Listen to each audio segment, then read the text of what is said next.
Do you really think you have a chance against us, Mr. Cowboy? Hey, motherfucker, what you like to do? Oh, I don't know. Play chess. Screw. Well, let's play chess. They give off to Jonathan Taylor. Jump cutting his way close to the goal line. He's in there. Touchdown. I-N-D-Y. Jonathan Taylor. Wheeler finds Quan from the logo. Here's Halliburton into the front court. Mishandled it, but gets a shot. Hits it.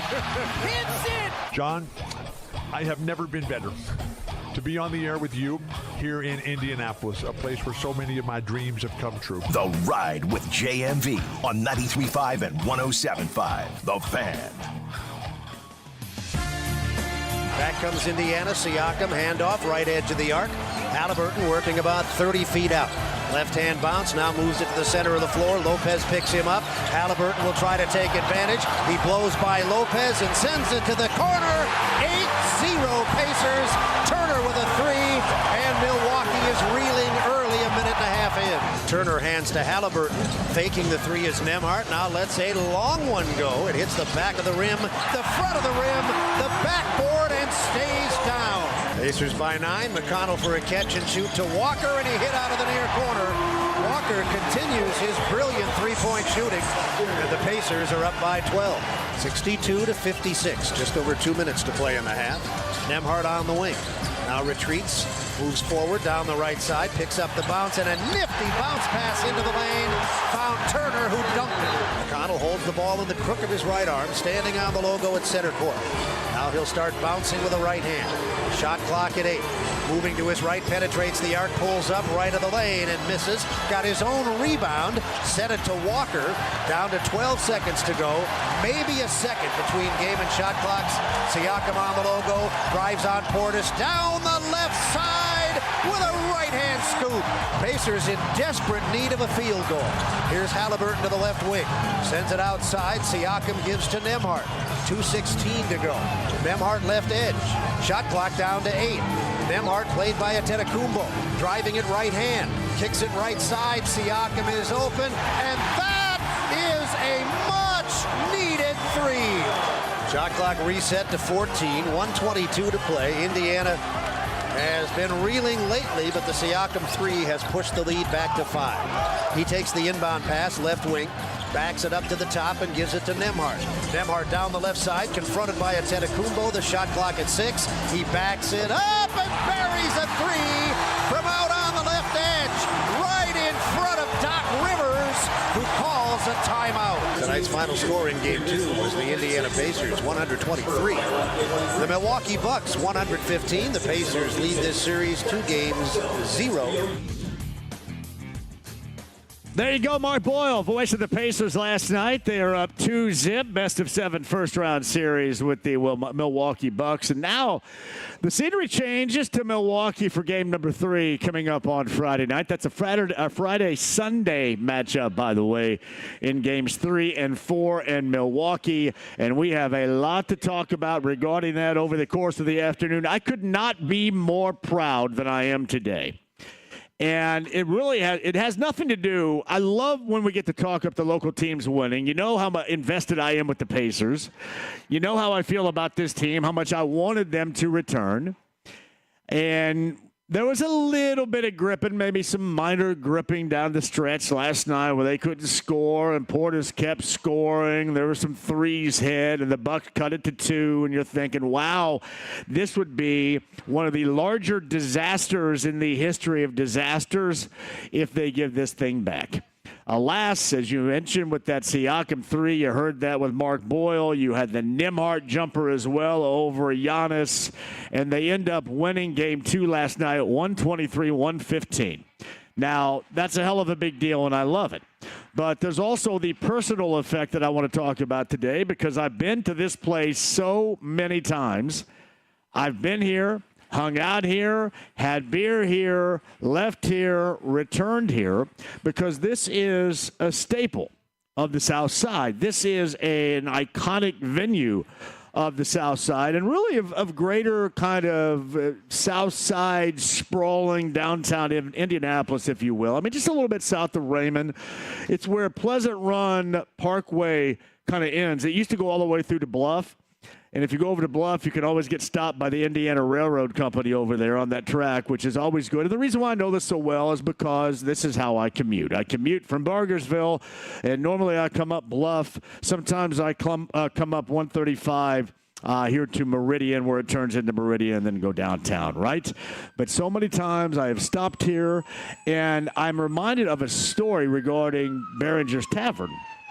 I'm reminded of a story back during COVID, and we'll talk with him about that coming up in a couple of minutes. Voice of the Colts, Matt Taylor, when we weren't allowed to do very much and you were, finally allowed to go out, and he was staying at home and doing all his work, he did a lot of his work right here. So I called him earlier this week and I said, hey, man, you need to join me at least for a little bit of time today because this is the first opportunity I've had to do a show. And he agreed. He's going to join us coming up in a little bit. We're at Barringers Tavern. My man Rob is the owner. I am so proud to be here. Absolutely honored. When Travis, our sales guy, told me that we were going to be here, I had not been that thrilled in a long time about going someplace. One, you know this. I love going out.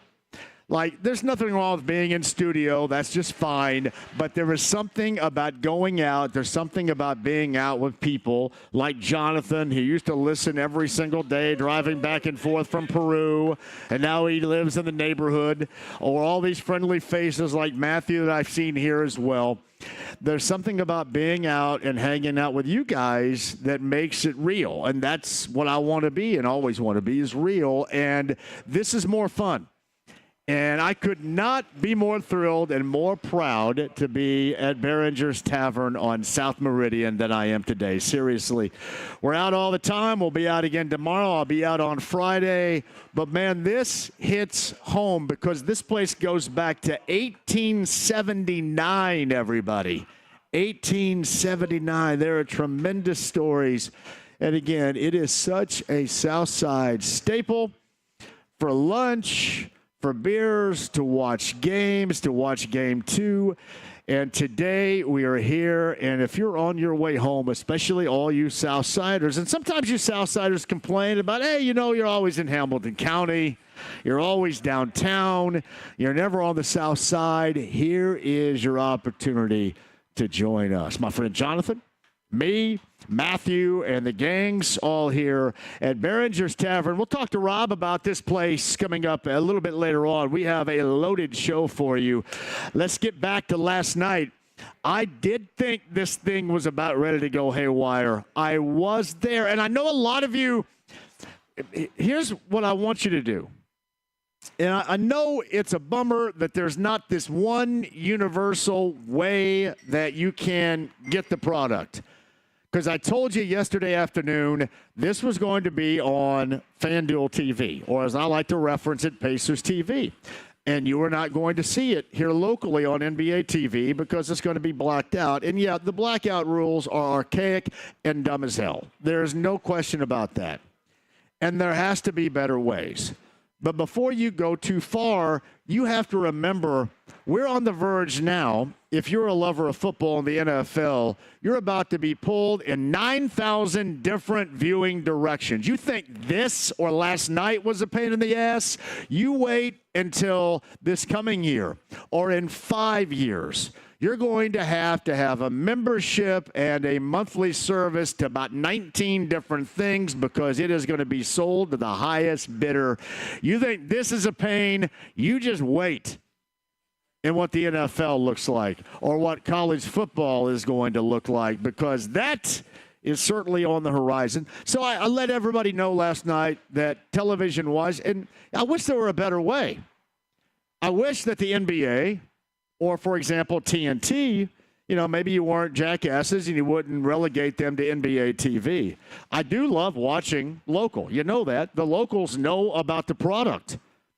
The locals, whereas last night, nationally, everybody's kind of surprised. They debated the whole Halliburton being an overrated player. Bullcrap. Thank you, my brother. That's Jake right there who was with me.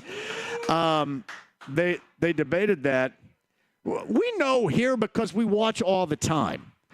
That's why I want to listen to those that are invested in the product that we care about.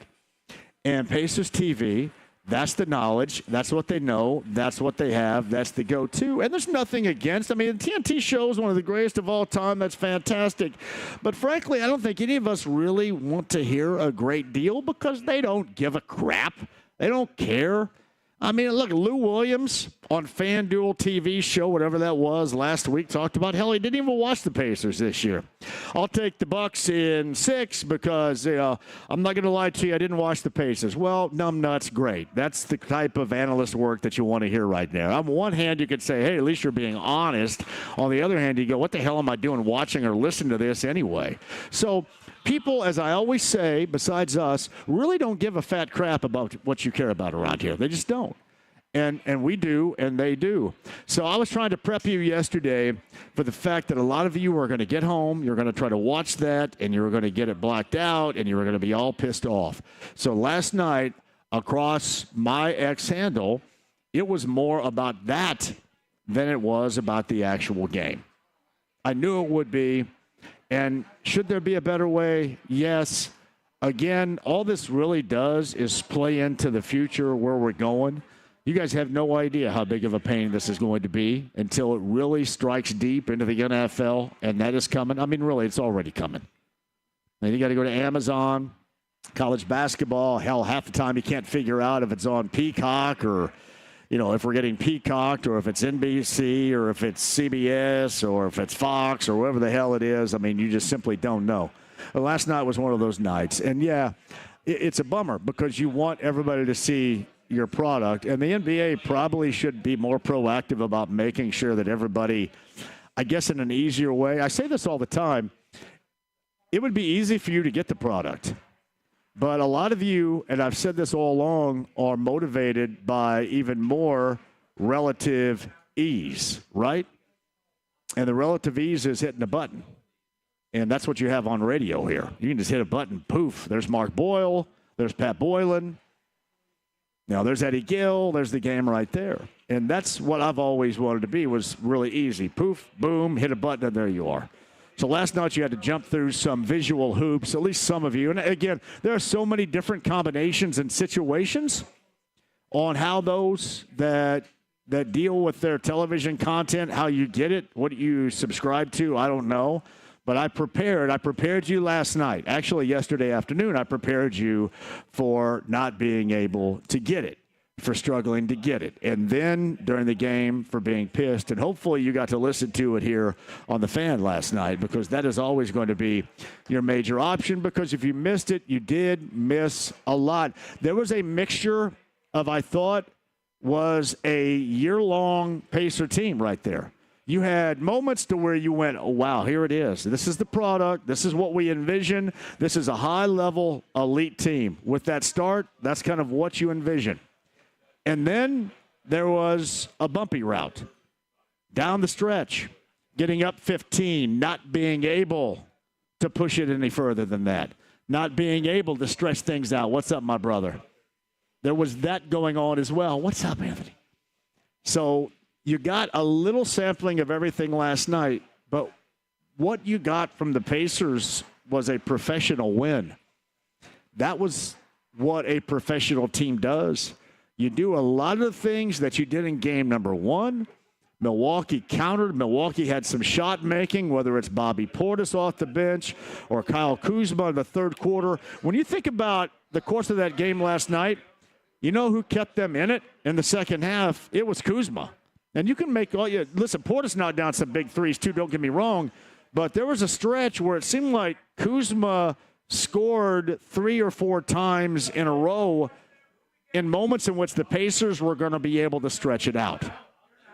And here's what I mean: you start the game out and you put up 40, and then the highest level of quarter output up until the end of the game was 31 in the third. You go 28 and.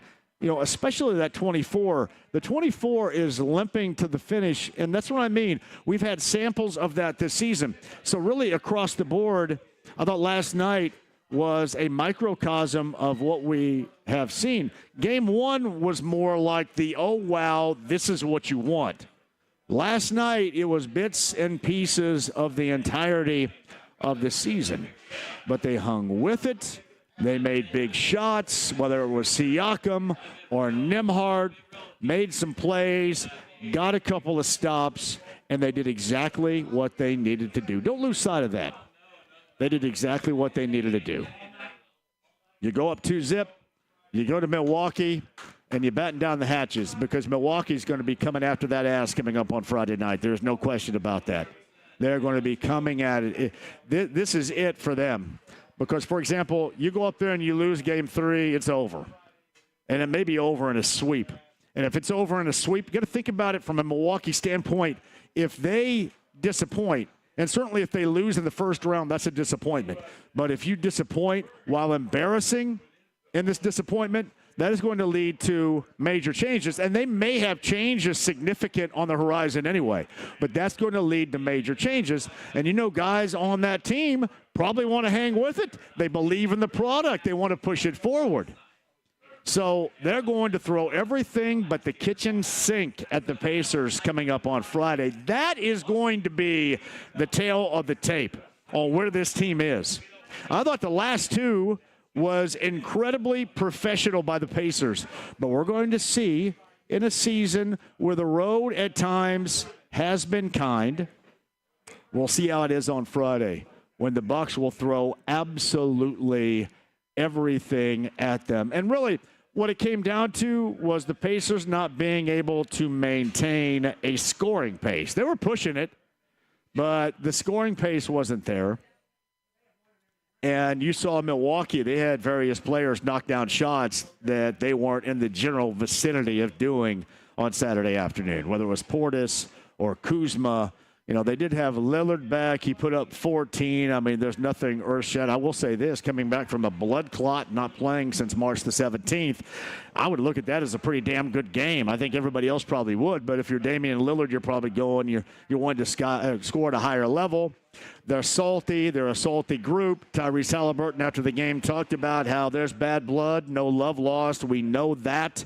A couple of different skirmishes. One where it looked like Bobby Portis tried to play the peacemaker, which was incredibly weird to see that. Hey, listen, Portis is good. He's a jackass, but he's good. He's a good jackass. He's a very good jackass. But when he's knocking down threes, that is huge. And when Kuzma got a little bit on track in the third, that's, to me, why the Bucks were able to hang in. You couple that with the Pacers just not scoring at a clip. I remember I was with Matt and my good friend Jeff Watson last night, and I said, hey, putting up 40 in the first quarter is great. You hope to be able to maintain in the 30s. And they hit the 30-point-plus plateau once in the next three, and that was 31 in the third. That's not how – they still put up 123, which is a big damn number, but I think we all know how this team needs to operate. And Portis got hot because he got wide open looks. Portis got hot because the defense shades to Giannis. And when the defense shades Giannis, you are going to get a very hurried, a hustle closeout that is not going to be your average NBA closeout on a guy that's that capable. And we saw how capable he was. He knocked down shots a couple of different times. And that's just what happens. That's what didn't happen for them at all in game number one. That was the huge difference in game number two. Alas, even with that, they were unable to get it done. 123-115 is your final. Jeremiah Johnson of Pacers TV will join us. We will discuss that. We'll take a look at what game three is going to look like. I'm telling you, you're going to have absolutely everything thrown at you. I thought Tyrese Halliburton had some inspiration with the whole Athletic article about him being overrated. And again, we don't have to debate it. I think we know. Yeah, he's not Jokic. We know he's not going to put up those MVP scoring numbers game after game like guys like that do. You know, that's not like Luka or anybody like that. But, you know, or Shai Gilgeous-Alexander, what he does, he gets everybody else going. He is so important because this is a team. This is how they play. And without that, it's not even close. This doesn't happen. So, overrated or what? There's no way he is. And I thought Rick Carlisle addressing that after the game was interesting. He was cussing and wanted to see the faces of those that put in those particular votes. But last night, it was helpful. There was a little bit of motivation there. And that countered the motivation the Bucs had with the return of Damian Lillard. All right, 239-1070. The number that you call when you want to jump on here, we'll do that. Colts draft coming up tomorrow, number 14 overall. Voice of the Colts, Matt Taylor is here. You want to go ahead and saddle up and put on that headset right there? I invited Matt out here. Obviously, Matt always has a standing invitation. Barringers, Tavern, South Side, South Meridian's our location.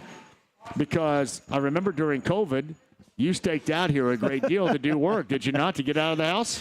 Handful of times, Yeah. yes, handful of times. Oh, no, I'm good, brother. I appreciate you. This is one of my favorite spots. You got the door open here out to the street, and, it's historic like you were talking about. I heard you talking about that on the way in. This was the last stop on the old bus system, the old trolley system, which is why they have the last chance sign in the window. But good food, good people. I didn't even know that. There's some knowledge you just brought to me. I didn't know the last chance sign was that. Well, you got the Al Capone factor into this too. They have the turtle soup in the back. This is a great historic place. The turtle soup. The turtle soup. Yeah, they got a little pond back there with the turtles. Turtle soup. Hell yeah, awesome. brother. Yeah. Yeah. So no, this is a great place. Great food, and like you said, during COVID, needed a little bit of a getaway to clear your brain a little bit. Yeah. Come in here, grab a bite, go back to work. It's 10 minutes from my house. It's perfect spot. Yeah, it is. That's Love Matt Taylor, voice of the Colts. Well, tell Gritty hello, too, Matthew. We miss Gritty a great deal. Hey, before we get to the Colts, the draft coming up tomorrow night, you obviously will be anchoring that. You and Rick Venturi, who joins me tomorrow at 4 o'clock, regarding his perspective on the draft in terms of the Colts. I know you guys have a great video that's out there that goes over the draft as well. But let's go back to last night. Big Pacer fan you are. Yeah. What did you think about game number 2? I thought it was awesome. Like you said, a little bit hairy there in that 13-0 run. They did that in less than 2.5 minutes, it seemed like. But this team is so much fun to watch. And obviously, I get to watch it as a fan.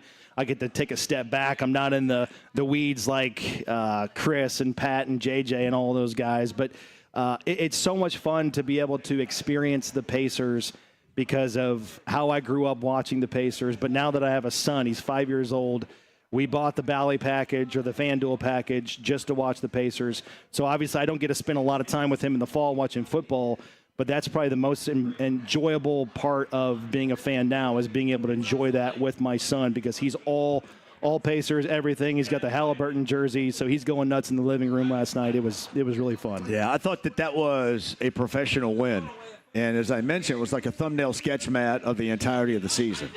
You saw the oh wow moments, and then you saw the oh my God, what are we doing here? Right. The offense is all bogged down and not scoring, and then you saw them make big shots, and you saw the big reason why I knew Pascal Siakam was going to work here, and there was a great deal of skepticism across the board. Yep. Age, the fact that he couldn't shoot the three, that was other arguments. I thought this guy, I mentioned professional win last night. He's a professional scorer. Stepped up in the biggest very moment. high level. And, the one thing that he has done, he's expanded his game. He is such a three-point threat compared to what he used to be. And you saw that last night play a big role late. I mean, he shoots almost 40% this year from three. And there's just, as a fan, there's no one that you don't have faith in. There's no one that you don't have trust in to make a play or to hit a big shot in a big moment. That's why this team is so much fun to watch. That's why we make it appointment viewing to sit there and watch the Pacers for 2.5 hours every time they're on because they play ball the right way. They play a very fun and enjoyable style of basketball. Guys seem to like one another. Halliburton's a star. He's, bought into the mentality of the city. Incredibly enjoyable. He's an incredibly marketable guy, loves being here. So, it's so much fun to sit there and watch those guys. Siakam made the professional play in the crunch time moment last night. And I think it's going to be tough for them to win both games in Milwaukee, but I think they're going to win at least one, and I see them winning this series in 5. They are going to throw absolutely everything at them between them and the crowd. That thing is going to be hostile on Friday. Well, they better win Game 3. There's no question about that. So, yes, they've got good fans up there. It's a good home court environment. My man. People fired up right here. Yes, but it's going to be really, really fun to watch. Can you hang for a little bit? I can hang. Matt Taylor's going to join us on the other side. More Pacer conversation. Game 2's win last night. Plus, we'll talk about the Colts draft, round number 1 from Green Bay coming up tomorrow night, and the Colts coverage. Got you covered with Matt coming up on the other side. Hagan, Kevin Bowen, Jeremiah Johnson, that and more. We are from the iconic Barringers Tavern on South Meridian. We would love to see you. Thank you all for joining us so far. We'll talk to Rob as well. This is a great place on a spectacular weather-wise Wednesday. Join us here. Don't go anywhere. Stream the app, HD Radio. You can find us in the AAA Membership Lounge via YouTube Live at 93.5 and 107.5 The Fan.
V. Let me have a Diablo sandwich, a Dr. Pepper. Make it fast. I'm in a damn hurry. 93.5 and 107.5. The Fan.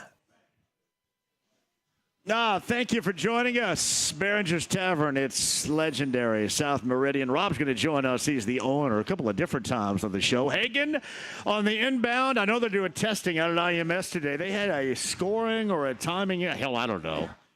Some kind of electronic issue, I think, so that delayed them a little bit. This is not practice. This is testing that is going on in preparation for the month of May. Hagen, after that's going to join us here. Kevin Bowen, Jeremiah Johnson, and Matt Taylor, voice of the Colts, with us as well. So we're talking about the Pacers last night. This is always the time of year that we love because there is so much going on. Colts draft.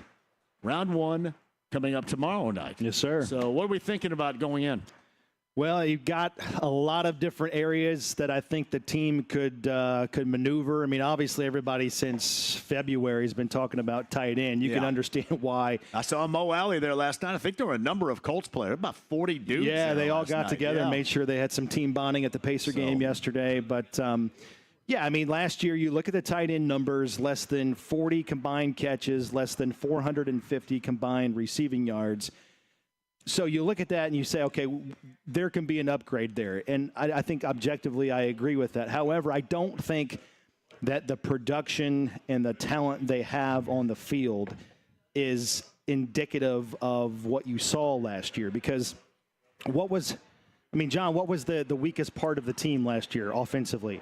It was the intermediate part of the passing game, over the middle. And where do tight ends Even if it was thrown in their general vicinity, yes. And most of the tight end catches last year came outside the numbers, not in the middle of the field, right? Yeah. I mean, Anthony Richardson last year completed only 18 passes in 10 games to a tight end. That's crazy. Right? So that being said, I still think you can upgrade, and I think there's going to be viable options for the Colts to look at 14 with the tight end position. But the great Mike Chappell pointed this out, I think, a week ago, that you have to go back to 1973, the last time there were 2 tight ends drafted in the top 14 picks of a draft. So that tells you that either Loveland or Warren is going to be there, and the Colts are going to have to make a decision on that potentially.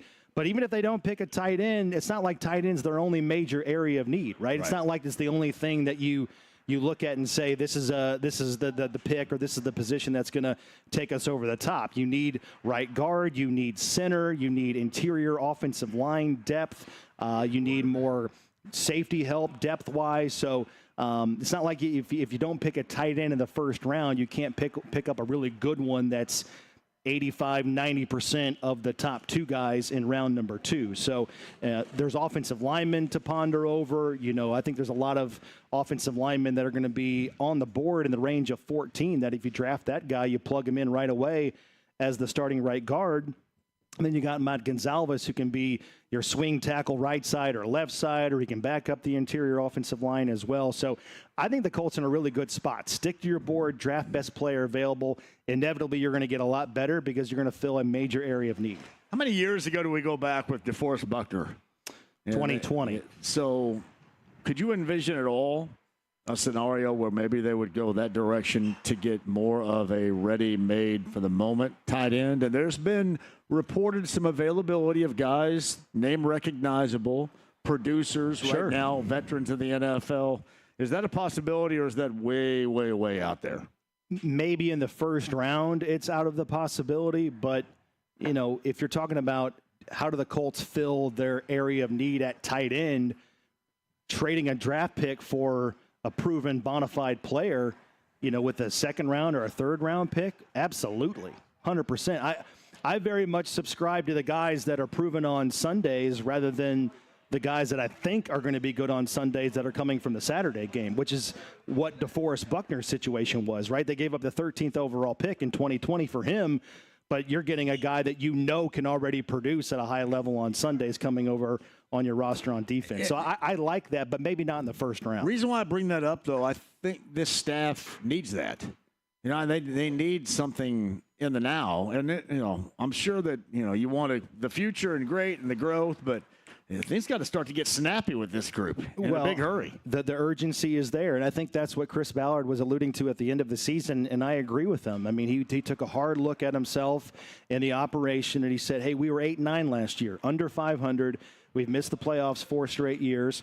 You know, like I don't know what you want to call it, but NFL purgatory or stuck between a rock and a hard place or a gray area. Yeah. I mean, they missed the playoffs 4 straight years, and in 3 of those years, they've won at least 8 games 3 times, right? So it's time to get over the edge. It's time to start producing. The defense needs to take the next step. You've got a lot of the same main core players on defense coming back, albeit in a new system under Lou Anarumo. I think that's one of the big offseason storylines is how does the defense acclimate to a new scheme? How long does it take? How much can you build upon it going into training camp? But there's no question that this team, I think they sense the urgency. They know what time it is. And, yeah, I don't think it's out of the question at all to bring in a proven tight end.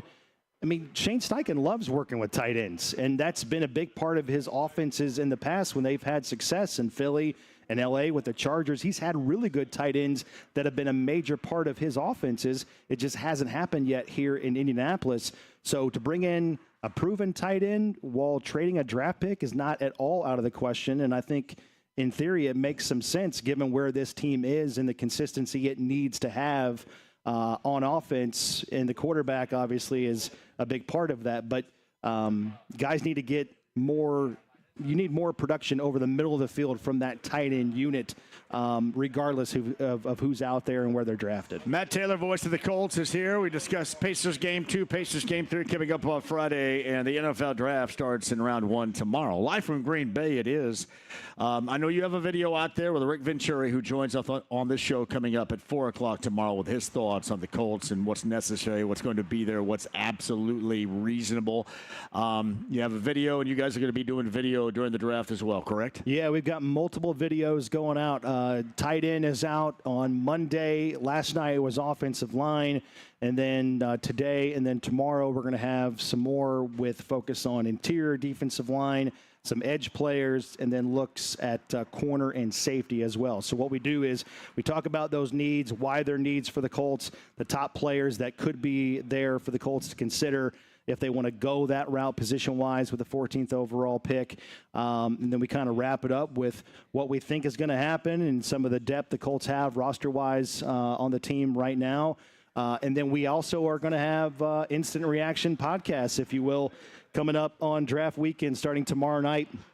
As soon as the Colts make their pick, Rick's going to join Bill Brooks, Casey Valier on Colts.com and YouTube. It's going to be live, so instant thoughts from Rick and the crew tomorrow, Friday, and Saturday as well. So as of right now, the Colts have 7 picks, 1 in each round. I'd be shocked, as you know, to see the Colts only make 7 picks. They've only made 7 picks in a draft one time under Chris Ballard. That was 2021. Last year they made 9. Year before that in 2023, they came home with a whopping 12. I just think you're going to see more than 7, and that's what the Colts want, more darts at the dartboard to hit on players. So Matt Taylor, we're at Barringers Tavern, the iconic Barringers Tavern. I got to thank Rob, who's going to join us a couple of different times over the course of the show. And one of the reasons why I invited Matt is because I know you utilized this as your home base for such a number of years. I think you and I, what year was it when you and I, we were somewhere downtown and we stopped here. You know what? I was thinking about that the other day when you said you're going to be here. I think that was after the comedy show. Remember the Scott Long comedy show? It was. We did the stand-up comedy show. No, it was here. No, it was I think it was at the Mirage. Was it? I think. The yes, Egyptian it was. We're up on stage. It was for Date. Was that Daymar? Yeah. That was Daymar. So we did the fundraiser. We did stand-up comedy together. Then we came down here and... Man, that was nasty We were there. feeling good. I forgot about how nasty I think everybody was. Yeah. Everybody was up there getting after it. Who was that? What was that bald guy's name? He was up there for like an hour. Ball. Well, I mean, everybody was supposed to be up there. Leonard Ball, I think is his name. He's a good dude, though, but he was up there for a damn hour. I think I went like second to last. You went last. You're supposed to be up there 5 minutes. Yeah. And 5 minutes goes much quicker than does. you think it yeah. So everybody up there went like 10 minutes, 12 minutes, and then when it got to be you and I's turn, it was like, you guys got to go fast because you got to hurry. You're losing this crowd. So like I had a bunch of material. I had to like condense it down and play the hits, but I went up there and dropped 35 F-bombs in 4.5 minutes. There's no more high than telling a joke and stand up and seeing it land, right? Yeah. And seeing the audience react favorably to it. That is such a good time. Exhilarating. That's when we stopped here. So, yes. Yeah. Love this place. Legendary since 1879. Now, I know you've got family obligations coming up this afternoon, too, and you guys obviously have things covered. We have baseball practice. Now, where are we playing? We're playing at Edgewood. Oh, yeah. Oh, there's another South Side staple, Edgewood. We got Edgewood, Little the parents League. never argue with the umpire. We have pictures. We have pictures tonight, plus baseball practice, plus softball practice. And I'm doing it solo tonight. Wife's out with a work deal. She's got a dinner or a function or something, so I'm flying solo. The umpires at Edgewood should get paid like $100 an hour to do that. That's insane. I'm not one of them, all right? I'm there just to get better. That's what I tell myself anyways. Just to get better. Yes, sir. Now, where do your kids go to school? They go down here, right here at St. Rock. Oh, St. Rock. Another reason why I love this place. My grandfather used to come to this place. See, that's beautiful. He lived right here on Lauk Lane. Yep. He could walk down here. Yeah, I've got some stories about old G-Paul coming down here and posting up. I was telling Rob that I was here, and a friend of mine, Bronson McDuffie, that went to Perry Meridian. I played basketball with him all the time. His dad had a birthday party that was here. And I stopped in, and it was awesome for you. This is a great place to be, no matter what time of year. I mean, we get a day like today, and the window is open. I think one of the unique things is, like, Meridian. When I say this is on Meridian Street, that's damn straight. Meridian Street is like literally 3.5 feet from where we're sitting right now. It's incredible. If you walk out after a few, you better not cross your feet because you're going to be in traffic. I'm telling you, that's happening. You are right. You are right. And people pass. That's why I love to do this. If you're driving either north or south, I'm assuming a lot of you go to the south side on South Meridian, and for whatever reason you can't stop, honk. Yeah. Because we'll know that you're listening to the show when you drive by and you'll honk right here. See, and by God, we'll hear it because we are right on the street. See, when you and I were together, when I was producing the show back in the day, 12 years ago, I mean, the circle is 4 minutes from here. I try to get you to come down here all the time for lunch, but you never would do it. You stuck to your All Bon Pon and your Jimmy John's. Listen, somebody had to pay $10 for watered down chicken noodle soup. All right, it's all about convenience. There we go. There he is. Come on now, yeah. Number one right there. I love those guys. The power of radio. The power of radio. Honk when you're going by Barringers, because we will absolutely hear you sitting right here on the street. Hey, one more time where people can catch you guys, too. Yeah, Colts.com and on YouTube. We're going to have all of our instant reaction podcasts after each day and then after each pick for the Colts on Thursday and Friday. So as of right now, again, you're sitting at 14 overall in round 1. I believe it's 45 in round 2, 80 in round 3, and then 4 picks coming up on day number 3. But Colts.com and the Colts YouTube page is where you can find all of the digital podcasts and all of the reaction to the players the Colts bring in and their attempt to make the playoffs in 2025. So I am emceeing tonight the Marion University Clayton Family Circle of Honor. At Marion? We're going to see how half in the bag I can be by the time I'm over there. I was just at Marion last week emceeing an event. Beautiful campus. My man John is so nervous. He's going, oh, my God, I don't know if we should do this or not. Just stick to the script, man. And I'm going to say, and those things, you know how detailed people put the script have you together done that for before? you? It is so detailed. Look That's at that. what I mean. Just stick to the script. They all do it for you, man. It's their job. It's their butt on the line, right? They put it together for you. It's me and Doug Bowles. I'm going to introduce Speedway President, IndyCar President Doug Bowles. Like, Welcome to Marion University's Clayton families. Can you imagine I'm going to read that? You don't read anything. There's not a damn straight way I'm reading that. Listen, as your former producer, I can attest, JMV doesn't read anything. He does it his way. You know what? His way is better. It is good. My brother, thanks for coming out. My pleasure, dude. Everybody, that's Matt Taylor, voice of the Colts right here. Got you covered. Barringers, honk when you go by. I mean, by God, stop. But if you don't stop, honk when you go by Barringers on South Meridian. We'd love to hear that, but more than that, we would love to see you. Matt Taylor right there with all the Colts draft coverage. JJ, top of the hour. Pacers, 2-zip, best of 7 first-round series with the Bucks. We're back to that coming up on the other side. The iconic Barringers Tavern, South Meridian, is our location today on this glorious Wednesday at the end of April. I know I hate to say this term, the vibes thing, but we've got May vibes that are happening right now, don't we? Testing going on at IMS. Chris Hagan joins us from there live here a little bit later on. Make sure you hang with us, too. And people I met at the game last night were absolutely awesome. I wanted to give a shout-out to Emma Cooper and friends and family from Covenant Christian. They're cookie makers, Matt. They make cookies. They're going to make some JMV cookies. No. Do you remember Forget Oreos, Eat Cool J cookies? I'm bad from LL Cool J? I do. I want JMV cookies like we had Cool J cookies back in the day. Well, that's the only thing left because you have your own T-shirt, your concert, your golf outing. Now you need cookies. JMV cookies. Matt Taylor right there. Quick break. We'll come back. Barringers Tavern, South Side. Meridian is our location today on 93.5 and 107.5 The Fan.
JMV. If peeing your pants is cool, consider me Miles Davis. 93.5 and 107.5. The Fan.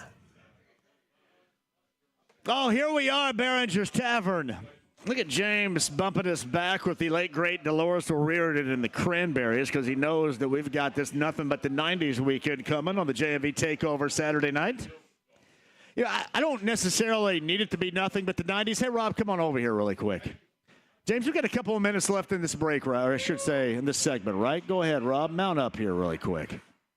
JJ, top of the hour. Pacers up 2-zip, best of 7, first-round series with the Bucks. Game 3 in Milwaukee with Laverne and Shirley and Happy Days and the Violent Femmes and Garbage and all that. Now, Semisonics from Minnesota. They're not from Wisconsin. That's coming up on Friday, Game 3. Rob's the owner of Barringers Tavern, the legendary since 1879. Thank you, my brother, for having us here today. Oh, thank you for being here. No, this is awesome. One of. I'm a partner. One of. Yeah. Oh, well, you're the only one of here, though. So actually, no, I got one here. Where's He's the other back. one? Patrick. Is the guy in the white right over there? Yeah, there he is. Is that Patrick? Patrick's another one? Yeah. All right. How many do you have? There are 4. Nice. Well, I'm going to tell you, you guys, I mean, you had a place, you took a place, and you maintained the legacy and just added a great deal of what people are looking for today, too. And, you know, that can be a bit of a tightrope walk. Can it not trying to do just that? I mean, I appreciate that. I can tell you we had no idea.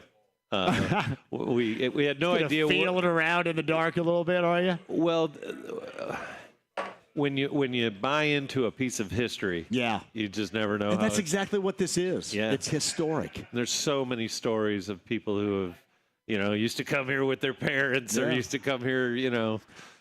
I didn't know until Matt Taylor, voice. Yeah, thank you very much, Jake. Matt Taylor just told me that the last chance sign here that you can see if you're going southbound on Meridian was for the trolley. It was. That big intersection. The trolley used to come, and, you know, they had those big turnarounds. You know, the trolley would come and then spin her back around and go back into town. I used to joke around and say, I think it means it's the last chance to turn around before your ass hits the south side. No. Turn around, hurry up. No. But, no, seriously, that's awesome. Yeah. Absolutely awesome. That's the original? Yeah. That's an original song. Those original neons, yeah. And that... Little plug here. That's why we named our pizza place Last Chance Pizza. I wondered out there, too. So tell us a little bit about the food and the place and the hours, and we'll get you back on a little bit later on, but I wanted to get you here early. No problem. So, you know, we're open 7 days a week, you know, midnight on Mondays, Tuesdays, and a little later as the week goes on. And we open at 11, and we serve, you know, bar food, good bar food, a lot of homemade bar food. Do you have cottage cheese? Just out, because I'm a big cottage cheese guy now. Do you have cottage cheese here? Seriously, that's a serious question. Yeah, it's a serious question. That's hilarious. I know. Do you have it? You know why it's funny? Why is that? Because we're actually out of it today. Oh, yeah.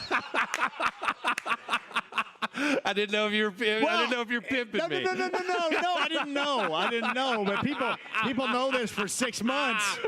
I have dedication to cottage cheese like you wouldn't believe right here. Now, I like the Daisy brand, but I also like the Gordon's Food Service cottage cheese. Okay. Just out of curiosity. So 2 of the favorites right there. You should try James Farm. Tell me a little bit more. How can I find it? I've not tried James Farm before. Oh, you have to come for lunch. You got that right. See, there's a guy that knows right there. Hey, what are your hours, Rob? And I want you to join us a little bit later on, but as I hit a break, what are your hours? We open every day at 11. Every day at 11 until? Like I said, midnight in the beginning, early in the week, and, down to 2 in the morning on the weekends. As for Rob, Patrick is also an owner who's over there shooting video right now.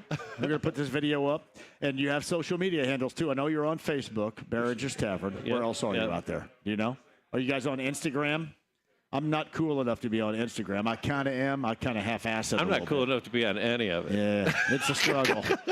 Man, people are like mad at me. The Pacers, they couldn't get the Pacers last night. I go, hey, man, I'm on the radio, numbnuts. What are you getting mad at me for? Mad at me. Rob, a little bit later on. All right. Thank you for having us. That's Rob, one of the owners of Barringers Tavern. 1879.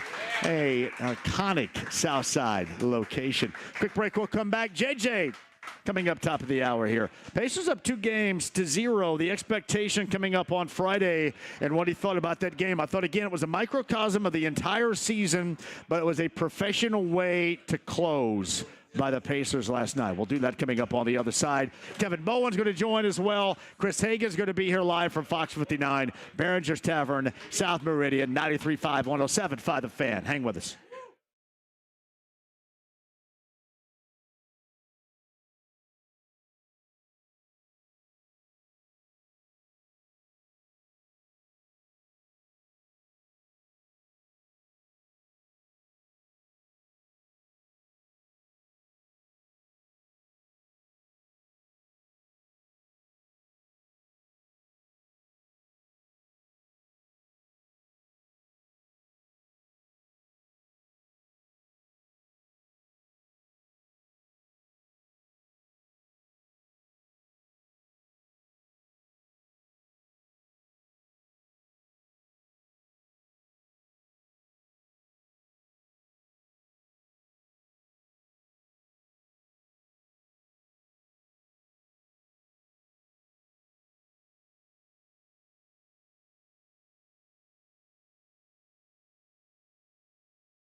.93.5 and 107.5 The Fan.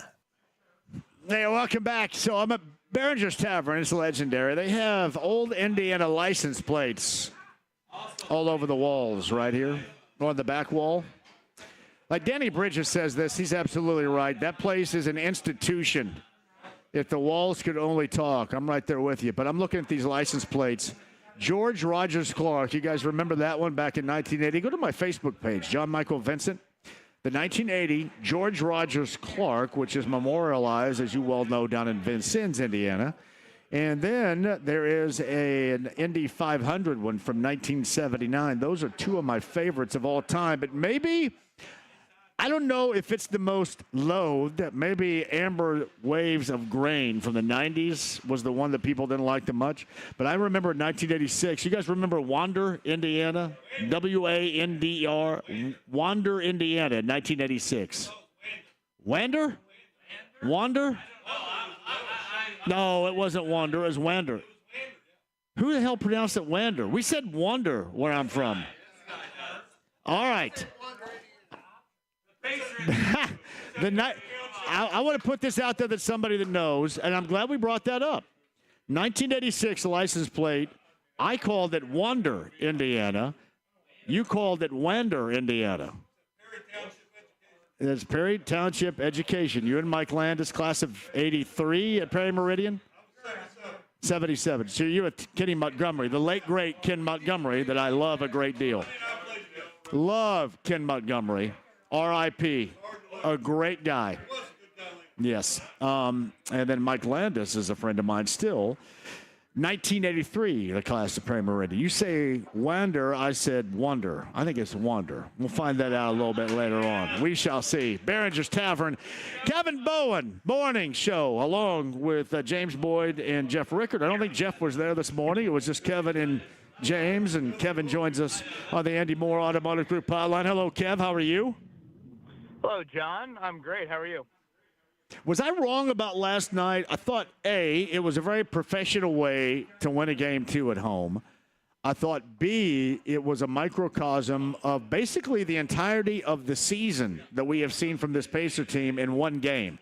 I mean, you get the highs that we have seen recently and the 40-point outburst in the first quarter.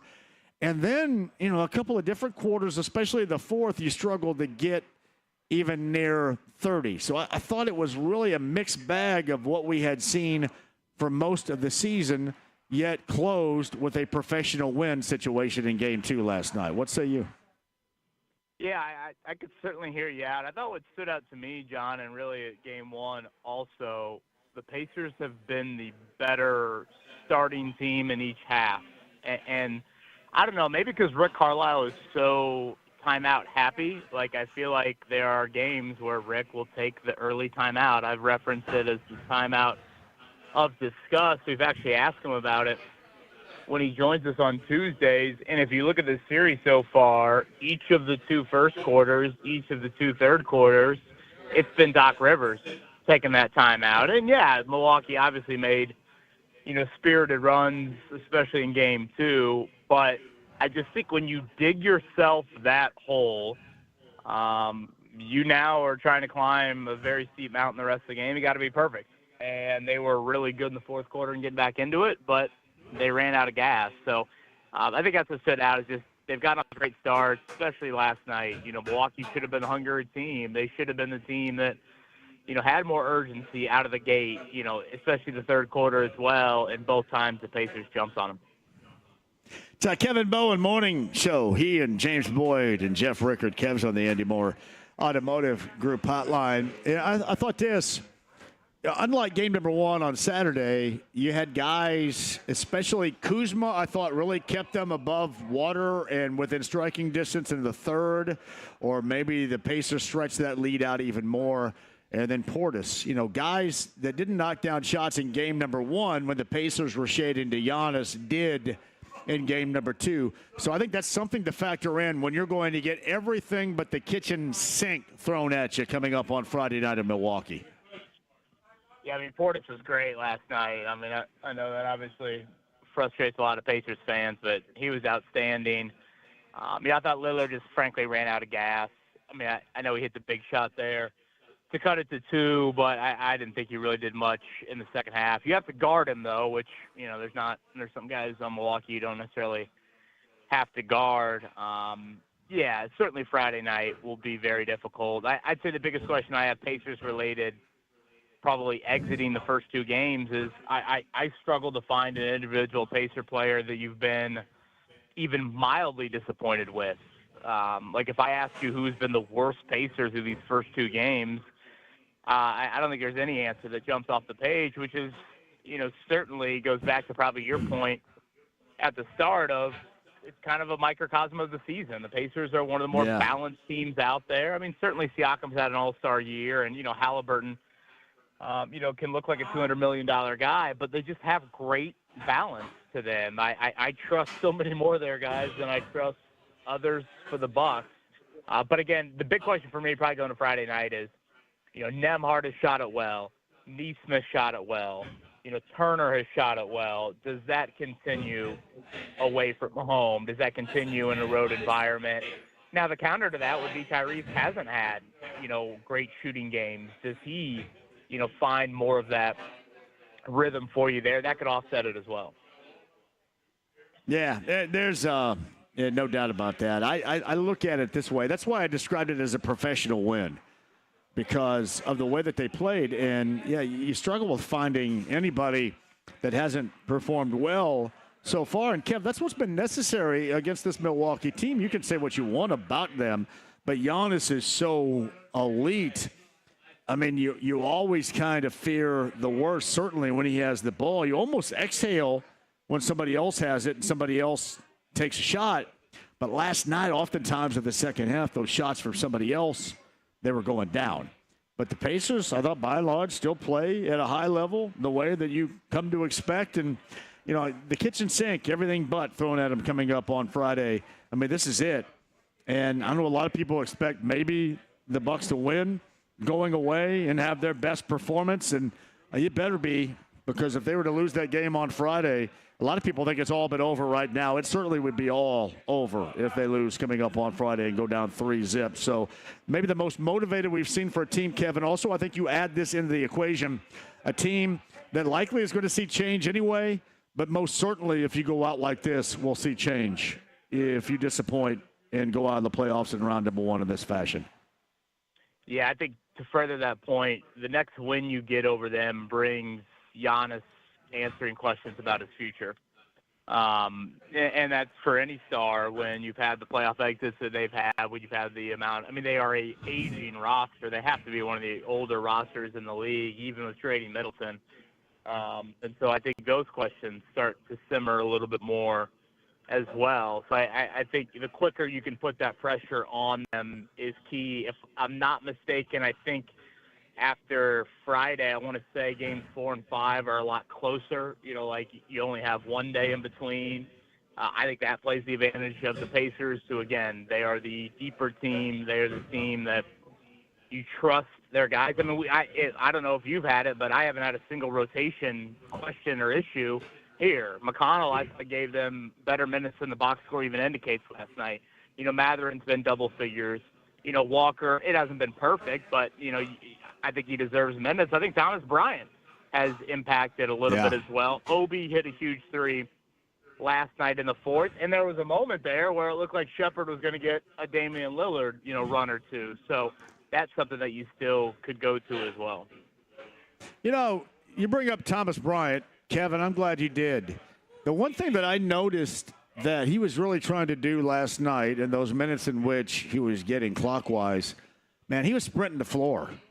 He was sprinting the floor to see. He was making Giannis or whomever was out there work in those moments that he was out there. Man, that's exactly with a guy that maybe you're thinking is not going to get that clock that he expects or we normally see during the regular season. I thought what he was trying to provide in the hustle category was exactly what was necessary for this group. Yeah, he's got crazy energy. I mean, and that dates back, honestly, to his IU days. It might have been, I don't know, a little bit too crazy in college, but obviously he's very talented and, was coming out of high school. But, a lot of centers, it's probably more a stereotype, but I think it's true. Whatever, they get winded easily. They're bigger. They don't have necessarily that energy to play like that. And not just even Thomas Bryant, John. Like, if you watch the Siakam three that, certainly was a, big step in ice in the game last night. Like, Kuzma just flat out forgets about him. Him and Portis, like, I don't know if they thought the other guy had him or what. I just don't – if I could sum up the first two games so far, I just don't think Milwaukee can guard Indiana at all. I think the Pacers have gotten so many great looks. Again, we're talking about Siakam. I mean, that's, your best – maybe your best offensive player. I mean, obviously Halliburton's up there, but, like, they just flat out lose him in a 2-point game with 3 minutes to go. I mean, that's a clean look. And whether it's zone, whether it's man, Milwaukee just flat out can't guard the Pacers. So, there will be a game, I'm sure, it might be Friday night, where the Bucks look like the great three-point shooting team that they are, and they're going to hit, 23s in their home floor. And that could stretch the series to 5. But, yeah, I mean, there's a reason why, I was so bullish on the Pacers getting this done rather quickly at the start of the series. I just don't think, whether it's man, zone, I just don't think Milwaukee can guard Indiana at all. Well, and they don't want to play at all the way the Pacers play on either end. I mean, they don't want to run. They can't run. They hate to see the Pacers play with pace, and they absolutely hate it when the Pacers pick them up either three-quarter court or full court to try to even help that out even more. And what that does, I said this yesterday, I thought what that did on Saturday, and we saw a lot more then, was it takes out of the equation, Kev, one of the important offensive aspects of the Pacers is obviously high ball action with Miles, and most of the time it's Halliburton, and that creates a lot for Miles and Halliburton off the dribble. But, you see Milwaukee wanted to do that high ball screen action too, but the Pacers pick up. It's easier to slide over the top of that particular screen. And, man, that really fouls up the works for Milwaukee as well. So the Pacers do a lot of things that Milwaukee either, A, they don't want to do, or simply put, cannot do. And that's why it's been such a bad matchup for them so far. Yeah, and I don't know if it's just like the Pacers hustle more, they care more, there's more whatever basketball IQ, but it's harder for Milwaukee, I think, to consistently get some buckets than it is vice versa. And again, I know Portis got free, obviously, a couple times last night, but I thought Trent was much quieter. Certainly Lillard didn't get going to that level. And I just think generally it was harder. I mean, Kevin Porter had one of the wilder, probably 12 minutes off the bench you'll ever see. Mostly bad, but then he threw a couple in there to help Milwaukee get back in the game. So, yeah, just, again, very impressed by the Pacers. I mean, single-digit turnovers in the first 2 games. I can't imagine there's been many times all year they've had back-to-back games with just single-digit turnovers. Really, truly, how much motivation do you think Halliburton had by virtue of the article from The Athletic and the overrated status that he was given?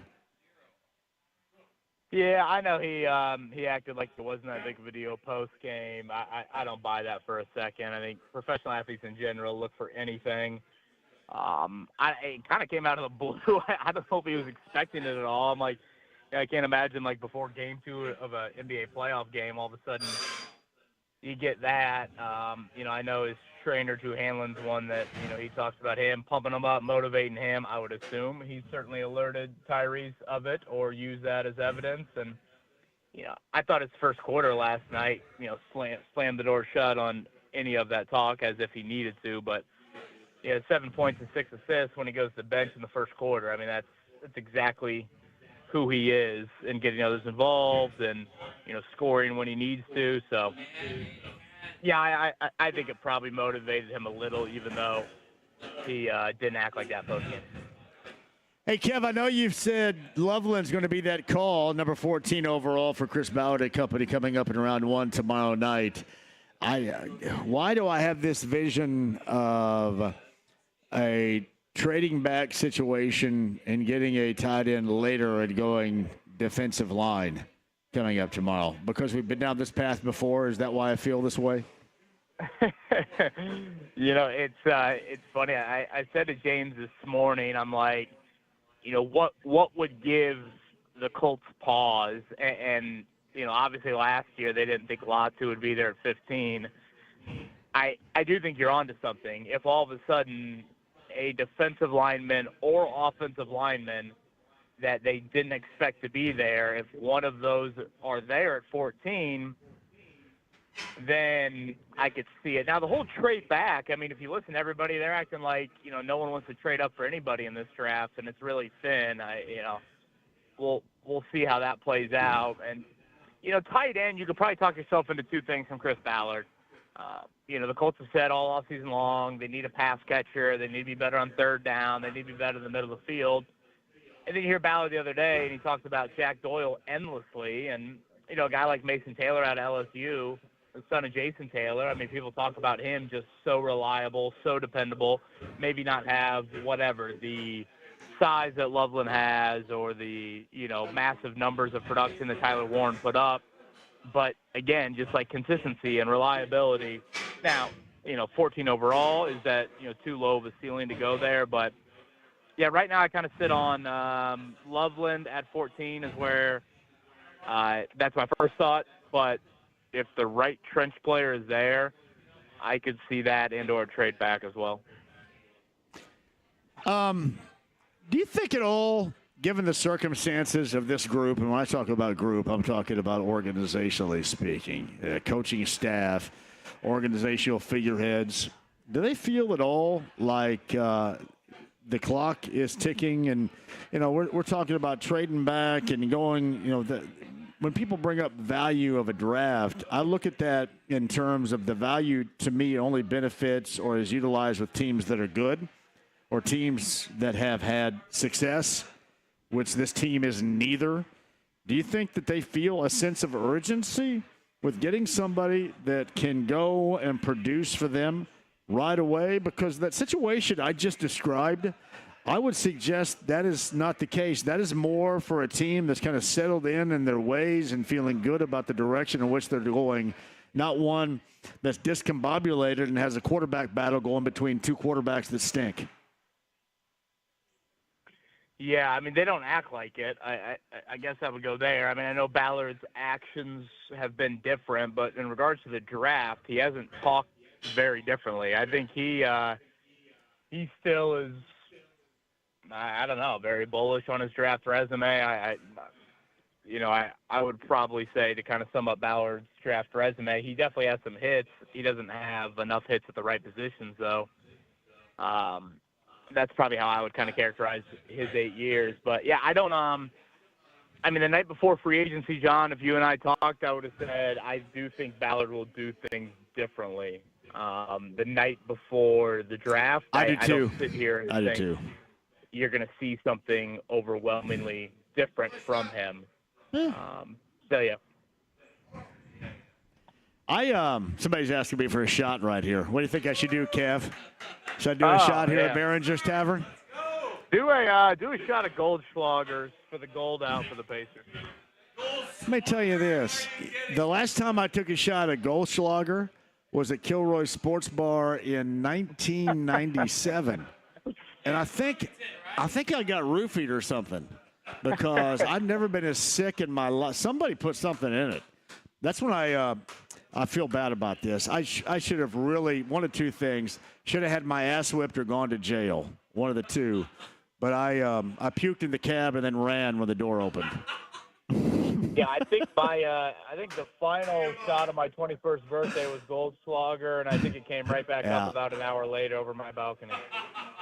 Yeah, seriously, I'm a realist about things, and I own my mistakes. At that moment, somebody should have whipped my ass, or I should have gone to jail or something. Should have been fined. That was such bad behavior. I'm still embarrassed by that all these years later. That's not a good one on the resume right there. Well, I say you throw one back here. It's a beautiful Wednesday, and yes. You spice, what do you got? JJ at 5? Maybe you spice up the conversation with JJ. Yeah, Chris Hagan is here right now. Chris, say hello to Kevin Bowen. Who am I talking to? Kevin Bowen. Bowen, I love Bowen. Hey, Chris Hagan, how are you? Bowen had to pause to see if he remembered who I was. I'll tell you one thing. I don't know who has better hair, Bowen or JMV. Oh, yeah. Thank you very much. Tremendous. Yeah. Free plug. I'm styling. Hey, Kev, I'm styling mine now. I'm pushing it up in front because I want my face to look longer.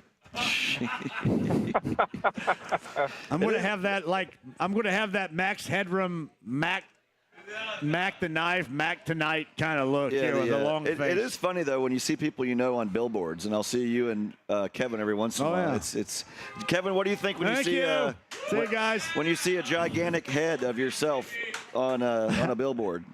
I know, and it's right by where you work as well, so I'm always like, oh, boy, I feel bad for Hagan and company. I don't venture up to the northwest side a whole lot, but my brother does live in Zionsville, and, when we do go up there for family functions, I'm like, guys, can we get a smaller billboard? Does my ugly mug really need to be on? If I had a billboard, I would just drive around it all the time to see it. I've never been on a billboard. I would just be like, you take a first date by, I forgot that was there. There's me on a billboard. Yeah, if that was Jake Query's picture on it, he'd be traveling up there for his morning commute every morning. Do you like your billboard, Kev? You think you look good on it? I'm just not. I mean, obviously, thank you to We Grow Hair Indy. I think the results were great, but I'm just not a big, look at me human. So, it makes me feel a bit uneasy. It's like hearing my own voice. I don't know if you feel that way or if either of you two feel that way either. Oh, you sound horrible, Kevin. Just so you know. I'm trying to get Thomas at Premier Weight Loss to put me up on one shirtless. we don't need to see that. We need you and I side by side, there, John. What's that? I said we need you and I side by side. I'll have the We Grow Hair Indy. Yes. You've got the Premier Weight Loss, the six-packs going. That would be excellent. Hey, Kev, I said this, and you know it, because we've been friends for a long time. I'm going to have all new parts by the time I'm 60. And you know what's next? Somebody's got to fix my eyeballs because I can't see a damn thing. I thought you were going to say something else. Yeah. Well, that too. I got a little nervous. One of these days, that's further down the list. You might want to move that up a little, just given where you're at. But yes, you have always promised that you will have all mechanical parts at some point. Yes, I'm like that. I am like that 68 Camaro that the farmer finds in his barn, and they Bondo it up and put it back together again. That's kind of like what I am. So if anybody out there has LASIK and you want to advertise, it's me. I'm right there for you.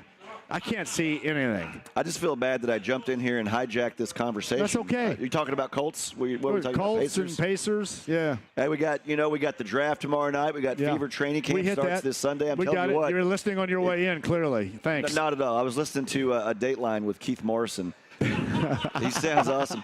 But I'll tell you this is a great time to be in our business when you think about it is. Where there's no lack of storylines. It is. Yeah. I know that morning show takes advantage of it, too. Yeah. Go ahead, Kev. Hagen, I'm sure I'll see you over the next 3 days because I need an update on SEC baseball. You know what? You mock SEC baseball? No. Okay, good. I was worried. No. I like me some college man. baseball. We got a couple of local kids headed to Mississippi State, so we'll talk about that when I see you in person.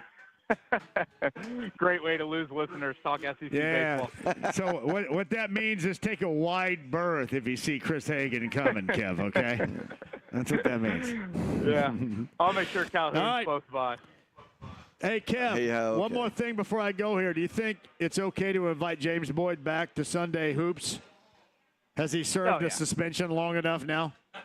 Yeah. Like I said to you, he might have some Strange next to him. I know if he's listening, he won't love me saying that. He's Strange next to him. He said he was tired. I'm giving James Boyd the benefit of the doubt. Unlike you, he's not taking shots at 4:20 on a Wednesday. I'm telling you, he said he was tired. If he would have said I had some Strange next to me, I would have given him a complete pass. But it was, I think I need some sleep. I thought, well, hell, that's not a good excuse. Get your ass up and get down there like you said you were going to be. So that was my thing. Considering the man was at Gamebridge Fieldhouse past midnight last night, he probably could use some sleep. I know it. Good to see you. Hey, Kev, tomorrow morning you got the morning show. Where's Rickard?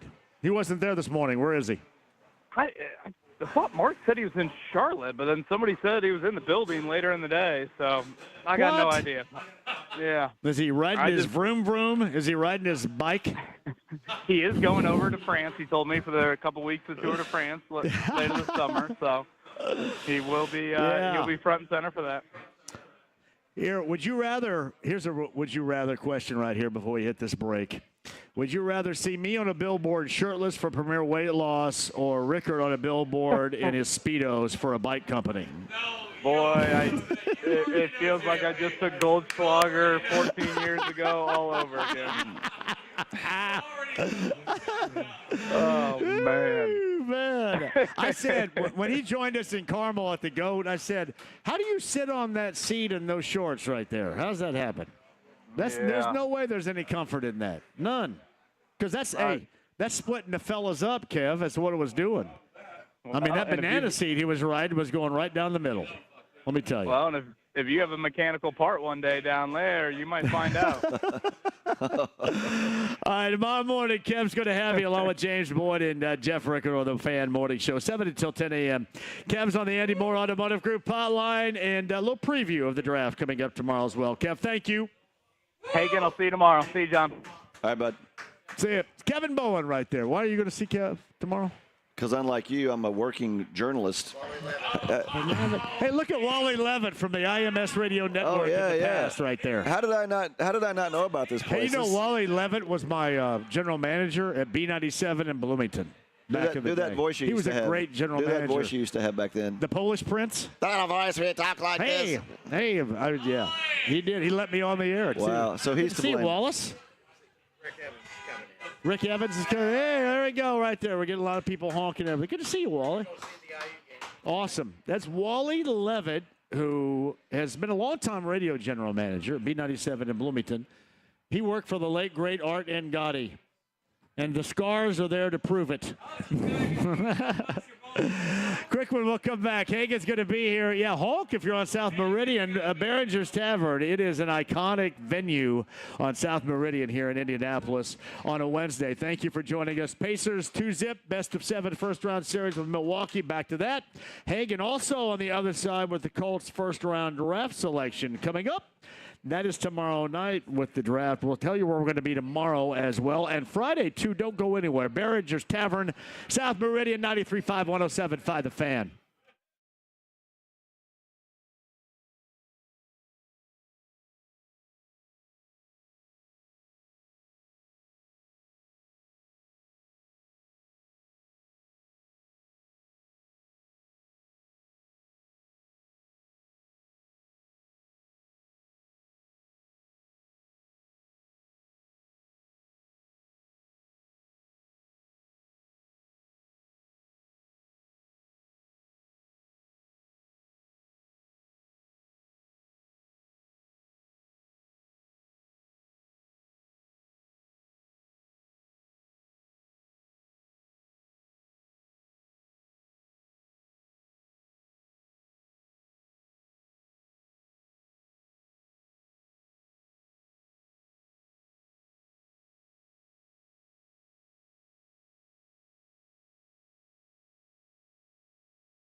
JMV. Thank you for your support. 93.5 and 107.5. The Fan. And welcome back. The legendary Barringers Tavern is our location. If you want to be exact, 2535 South Meridian. Dev's the on-site engineer. Dev, great job. You with me tomorrow, too? It's Carl with us. So Carl thinks the girls are coming out tomorrow. That's why, right? Is that why? Can I say that on the air? So, hey, we're at Taylor's Pub tomorrow. Tavern tour stop with Heaven Hill Distillery. We're like the exact opposite of where we are right now on the north side at Nora at Taylor's Pub. That is coming up tomorrow. Heaven Hill Distillery. Me, Brent Holverson, Jim Romanak, the legendary himself, Romy, will be there. Rick Venturi, his breakdown regarding the draft coming at you. You guys have all asked for it. That is coming at you at 4 o'clock tomorrow, Taylor's Pub in Nora. And I should also mention this, because I know Kathy would want me to, but on Friday, I am going to be at the Fishers Event Center, and we're going to be doing a little pre-match action with the Indy Ignite. So me and the Indy Ignite, the Fishers Event Center on Friday. So tomorrow, Taylor's Pub, Nora. I would love to see you all up there. In fact, this is a true story, and I don't know if he bought enough tickets or there are enough seats for you guys at a table, but I will offer this up. Scott Long, the local comedian, really good dude, has purchased a table. So tomorrow night during the draft, me and Scott Long and Hagan, Chris Hagan, who rejoins us now at Barringers Tavern on the south side. Yeah, that's me. We are going to the Vogue in Broad Ripple. And for the first time, I'm going to see the band The Fix. I have never seen them before. Now, if you're wondering about The Fix, one thing leads to another. Saved by Zero, Stand or Fall, Red Skies. It's a great 80s hit list. Now, you're still going, right? Secret You're Separation. not going to wipe me over, right? Secret Separation. Good job, buddy. Yes. They got their catalog. They had that, 84 to 85, but then they had like a little renaissance there, late 80s. And I'm telling you, it's one of those bands that you and I, if we put our concert resume together, it's hard to believe that The Fix finds a crack in between both of us. We haven't seen them. Well, I don't think they're over here very much. Yeah. See, I give you Cy a great example. Kernan, lead singer. That's like you and I have to go see Simple Minds and Soft Cell at Ruloff because they're never over here. So you have to get them when you can. It is funny that you remember when we were in high school and you'd see commercials about, hey, see the Four Tops, see the Spinners, see Frankie Valli, and you'd be like, who wants to go see those old people? And so now that's who we are. We're the old people who wants to go see the old people. But yeah, it's we've seen a lot of throwback bands, and it's been amazing what kind of good voice they're in, and then they could still play it. So I haven't been disappointed by any of these artists, Squeeze. We saw Hall & Oates, all these people. And you go, how old are they? And you look, and they're like, Glenn Tilbrook 74. has a voice that's just as good decades later than it was. I mean, it was awesome. You know who I'd hate to be if you were trying to go on tour is that guy from A-ha. No way he hits those notes still. He can't. Everybody wants to hear that one song, and there's no way he has that. Well, I think they only do shows in Europe. They're never over here. He could do like one show a month and then has to get his voice back. No doubt. No doubt. It's Chris Hagan of Fox 59. Now, are you going to do your live sports hit here? No, John, because here I am making things happen for you. I got up early. I went to the track. I've already filed a report. Okay. On tape. Dave Griffiths is back at the station. He's going to handle the 6 o'clock duties, and then I'll be back in studio tonight. Well, let me give a little insight to people. At about 5:30, a little bit after, I'm going to go over to Marion University and MC something where they're going to regret it greatly once I do it. The Clayton Family Circle of Honor. Oh, wow. Oh, yeah, I'm MCing that. So they're all really nervous. Yeah, so have a couple more drinks there. Yeah, You'll be ready to go They're MC. going to be really thrilled with how I look and sound when I get over there. Well, here's what's different for you and for me. Yeah. Like, you're on the air now, and thousands of people can see you. You can only see the people in here. I'm on TV. There's 2 people in the studio. But when you go talk and there's actually people looking at you, no doubt. And you're like, oh, no. There's 800 people at this thing There's people listening. When I emceed the I got a shirt on that cost $2.50. I think you got ripped off.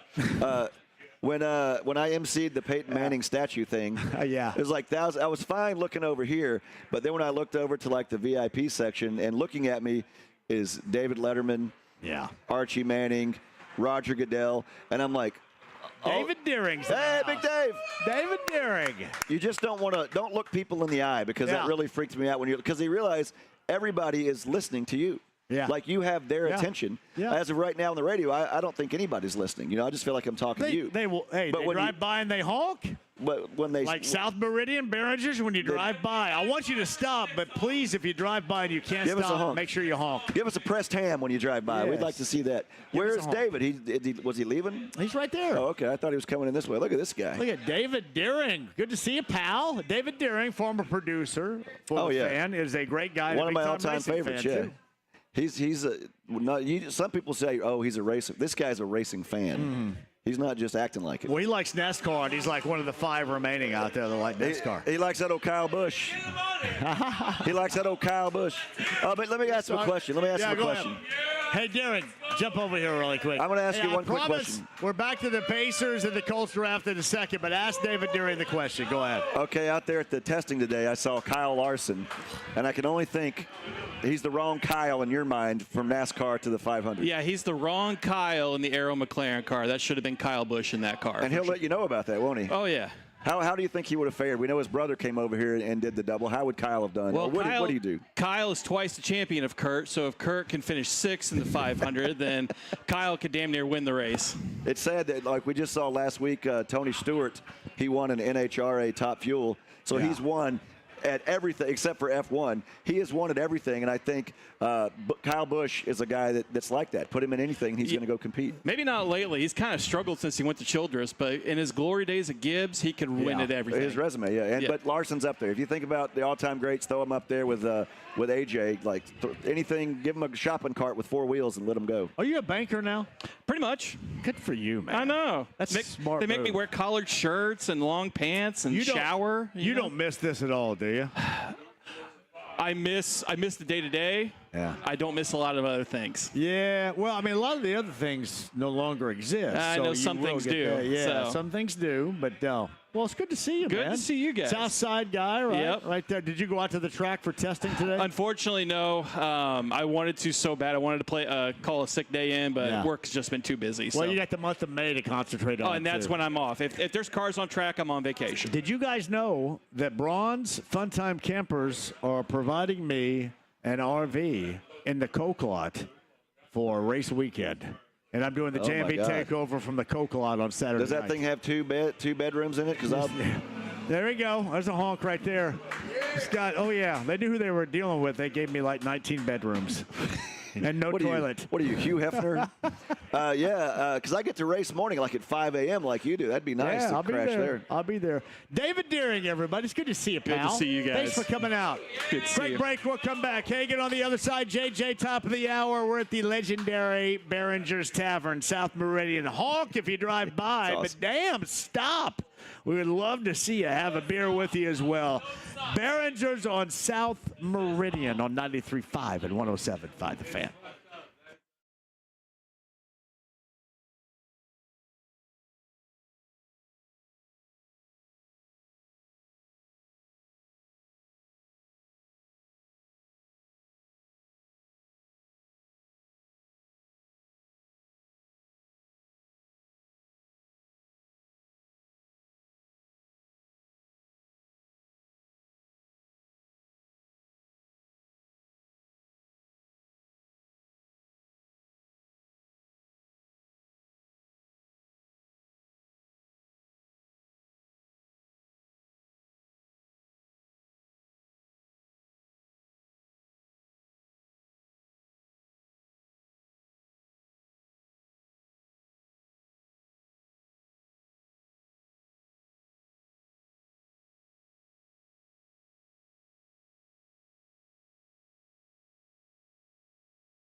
Goes on, yeah, and the beat goes on. 93.5 and 107.5, The Fan.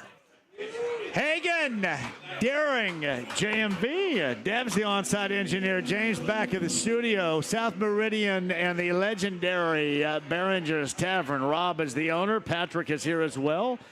I see over there my man Wallace, Wally Levitt, the former he was the B97 general manager.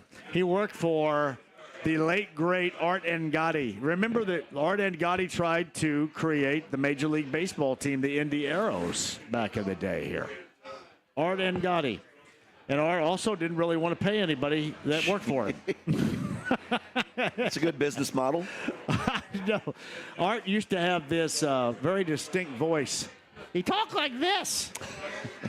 Hey, Gliva, are you working today? I said, yeah, I am working today. Thank you very much, Art.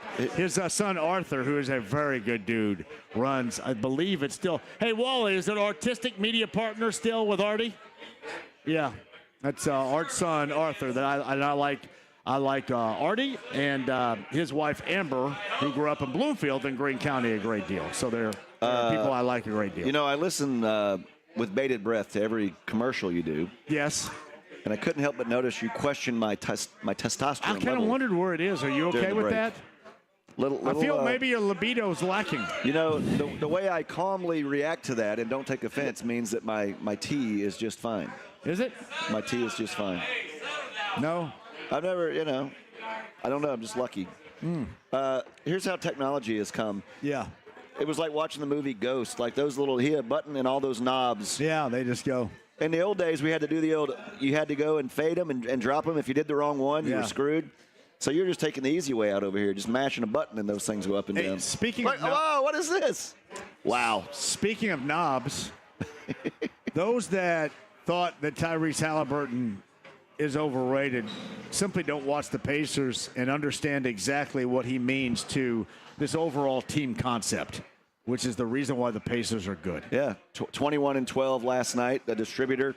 His turnover to assist ratio is insane. But we live in an age where if you're going to be considered, there you go. If you're going to be an all-star, you have to. It's all about stats, And you used to be the nerds were like just fantasy basketball players, but now they're not just nerds. People are wagering on. How many wagering nerds. How many over/under on points. You got to get my parlay here, and he only had. So people are so focused on statistics more so than ever because they have a vested interest in it. So you don't see the intangibles. You don't see certain things he does. And the good thing is he talked about it after the game. He knows who he is. He's comfortable in his own skin. I think the Pacers value him.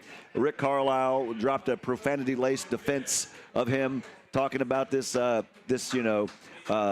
anonymous poll. Yeah. So, Pacers 2-0 in the series. They're 11-0 historically in series. They win the first two games. It's all on the table. Why not just go up there and finish the deal here in Milwaukee? It's funny, too.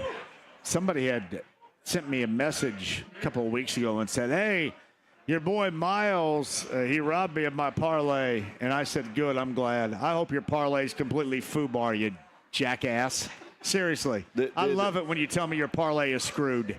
I think it's hilarious. Real quick before we hit the break. Dumbass. Brent Rooker, speaking of Kevin Bowen, Brent Rooker, a Mississippi State baseball player, he won the Triple Crown.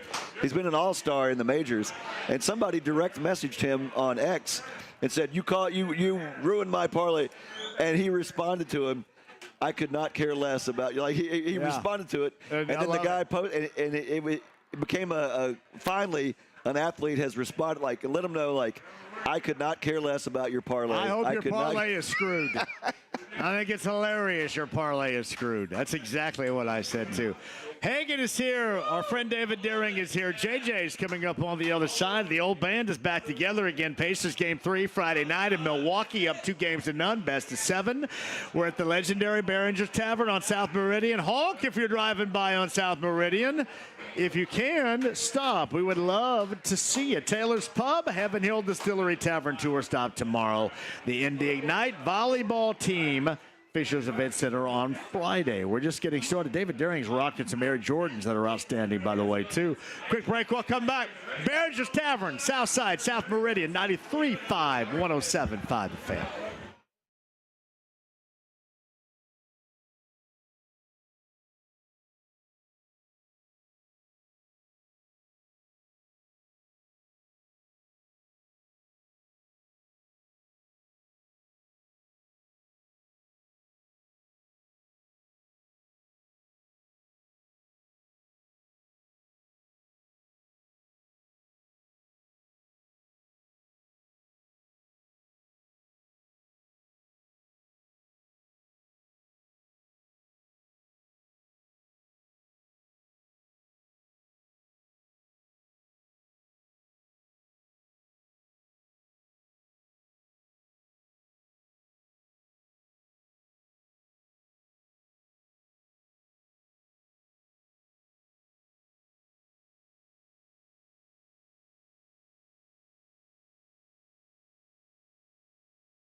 A second to get on the stool because he's under 5 feet tall. 93.5 and 107.5. The Fan. That is not talking about Chris Hagan of Fox 59, who joins us now. Funny how it always pops up, though, when I'm here. Weird. I think James does that with a purpose, just for you, I Chris think, Hagan. and it predates him. This has been a decades-long thing. Somehow I'm on the show, and we hear Chris Hansen talking about the little fella. Taylor's Pub tomorrow. Nora, you going to be there? I don't think so. You don't think so? Are you going to? We have, the Colts have a draft tomorrow night. They do. NFL draft. Well, we're going to be. We have a taking part with shameless plug NFL draft preview 7:30 tomorrow night on Fox 59, where you'll see me go one-on-one with General Manager Chris Ballard. One-on-one. Yep. Is he going to tell you anything? Oh, he told me a lot. He asked me if I was going through a midlife crisis right in front of you at the Combine. And then I relayed that to you because you didn't hear him. I wanted to make sure you heard his question. I thought it was pretty funny. That was great. He's funny. I thought, about as big a one you're going through, flat bill hat wearer. Yeah. What's funny is you, me, and him were all born 9 months apart. Hey, man, I completely understand. If I were him and I'm driving home listening to my clownish ass and ripping on what he does all the time, I get it. So. Yeah, but this is what he said in his press conference, not in my interview. It's like you see all these mock drafts and all the experts come out, but they're never held accountable. Like you'll hear every GM's misfires and things you could have, should have done, but then the experts who say that pick is wrong 5 years ago, when now 5 years later the guy is a Pro Bowler, they don't come back on air and go, you know what, I was really wrong about this. I blasted them on this pick, but now here's me apologizing. They never have to do that. It's Chris Hagan of Fox 59, JMV here, the legendary Barringers Tavern, and Rob's going to rejoin us, the owner, coming up before I bail, too. Katherine Legge, Chris, right? Coming up here a little bit later on. We got a little something she wants to talk about coming up, too. That is interesting. Testing at IMS a little bit earlier. I'm sure Chris is going to have that for you as well. Meantime, on the Andy Moore Automotive Group hotline, Game 3 with the Pacers up 2-zip. Best of 7 first-round series with the Milwaukee Bucks. Milwaukee, the location, coming up on Friday night. From Pacers TV, Jeremiah Johnson joins us now. JJ, good afternoon to you. How are you?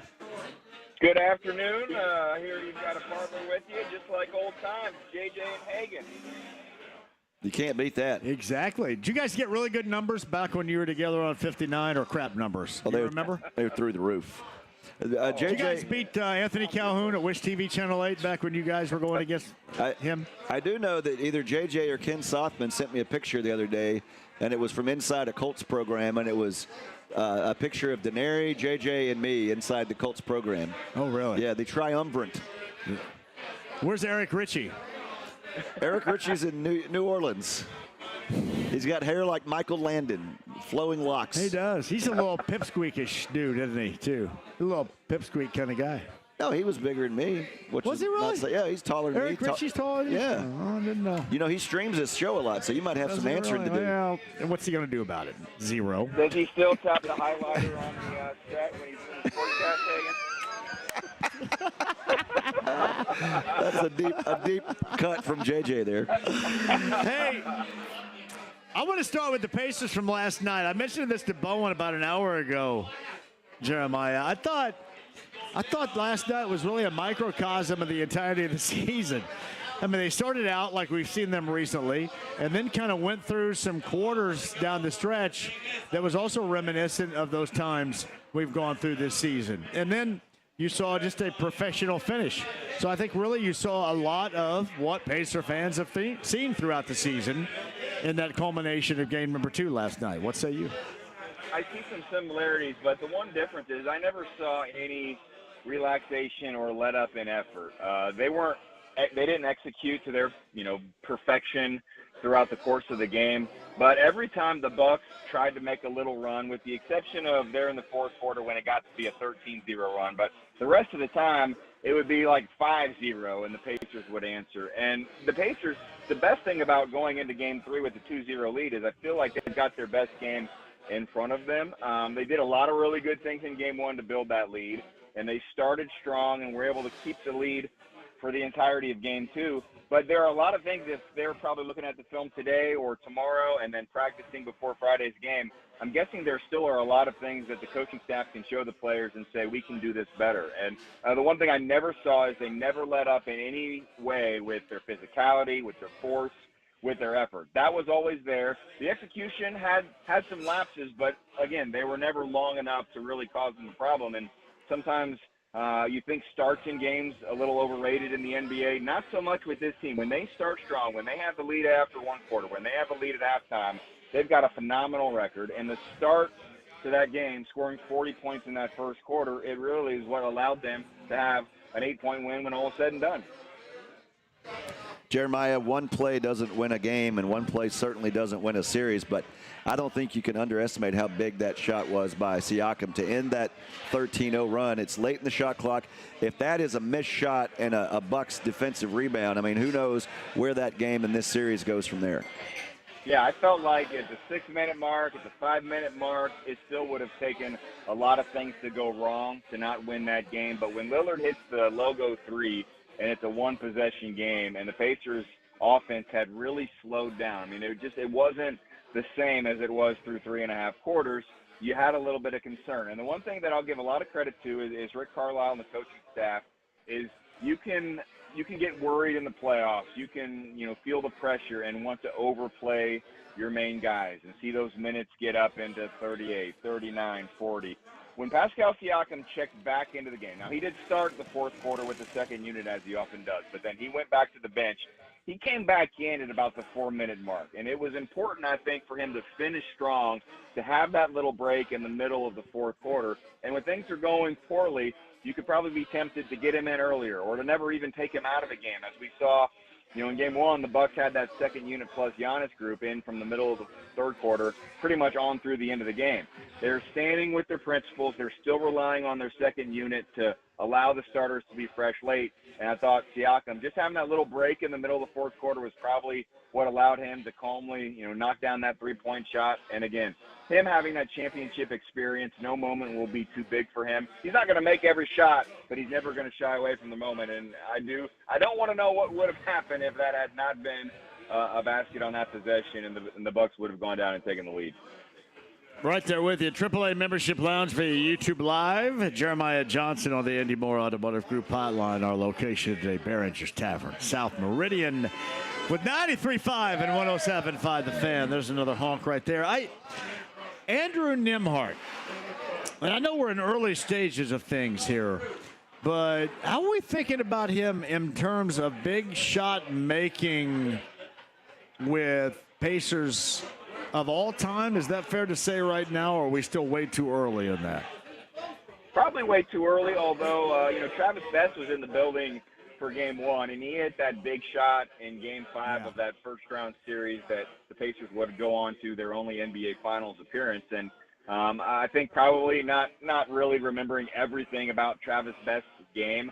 He was the kind of guy that was maybe a supporting cast member, but that hit a lot of big shots or hit some big shots. But I think Andrew Nembhard has a chance to, not be on the Reggie Miller territory, but he's already in such a short amount of time hit so many shots that you can remember. I mean, you go back to the rookie season when he hits the buzzer beater to beat the Lakers, and then a couple of games later has that phenomenal game going right at Steph Curry. And who could forget the Knicks last season? And he's already had some big shots late in games. And the best part is when their entire starting five is healthy, or even let's say you've got Benedict Mathurin in with maybe 4 of the starters, there is not a guy, if you're on, devising a defense against the Pacers, that you can sag off on. Now, there was a stretch there towards the end of the regular season where Andrew Nembhard's percentages were not good, but you still never doubt his confidence and his ability to hit a big shot in a crucial moment. So there's just no one you can sag off on.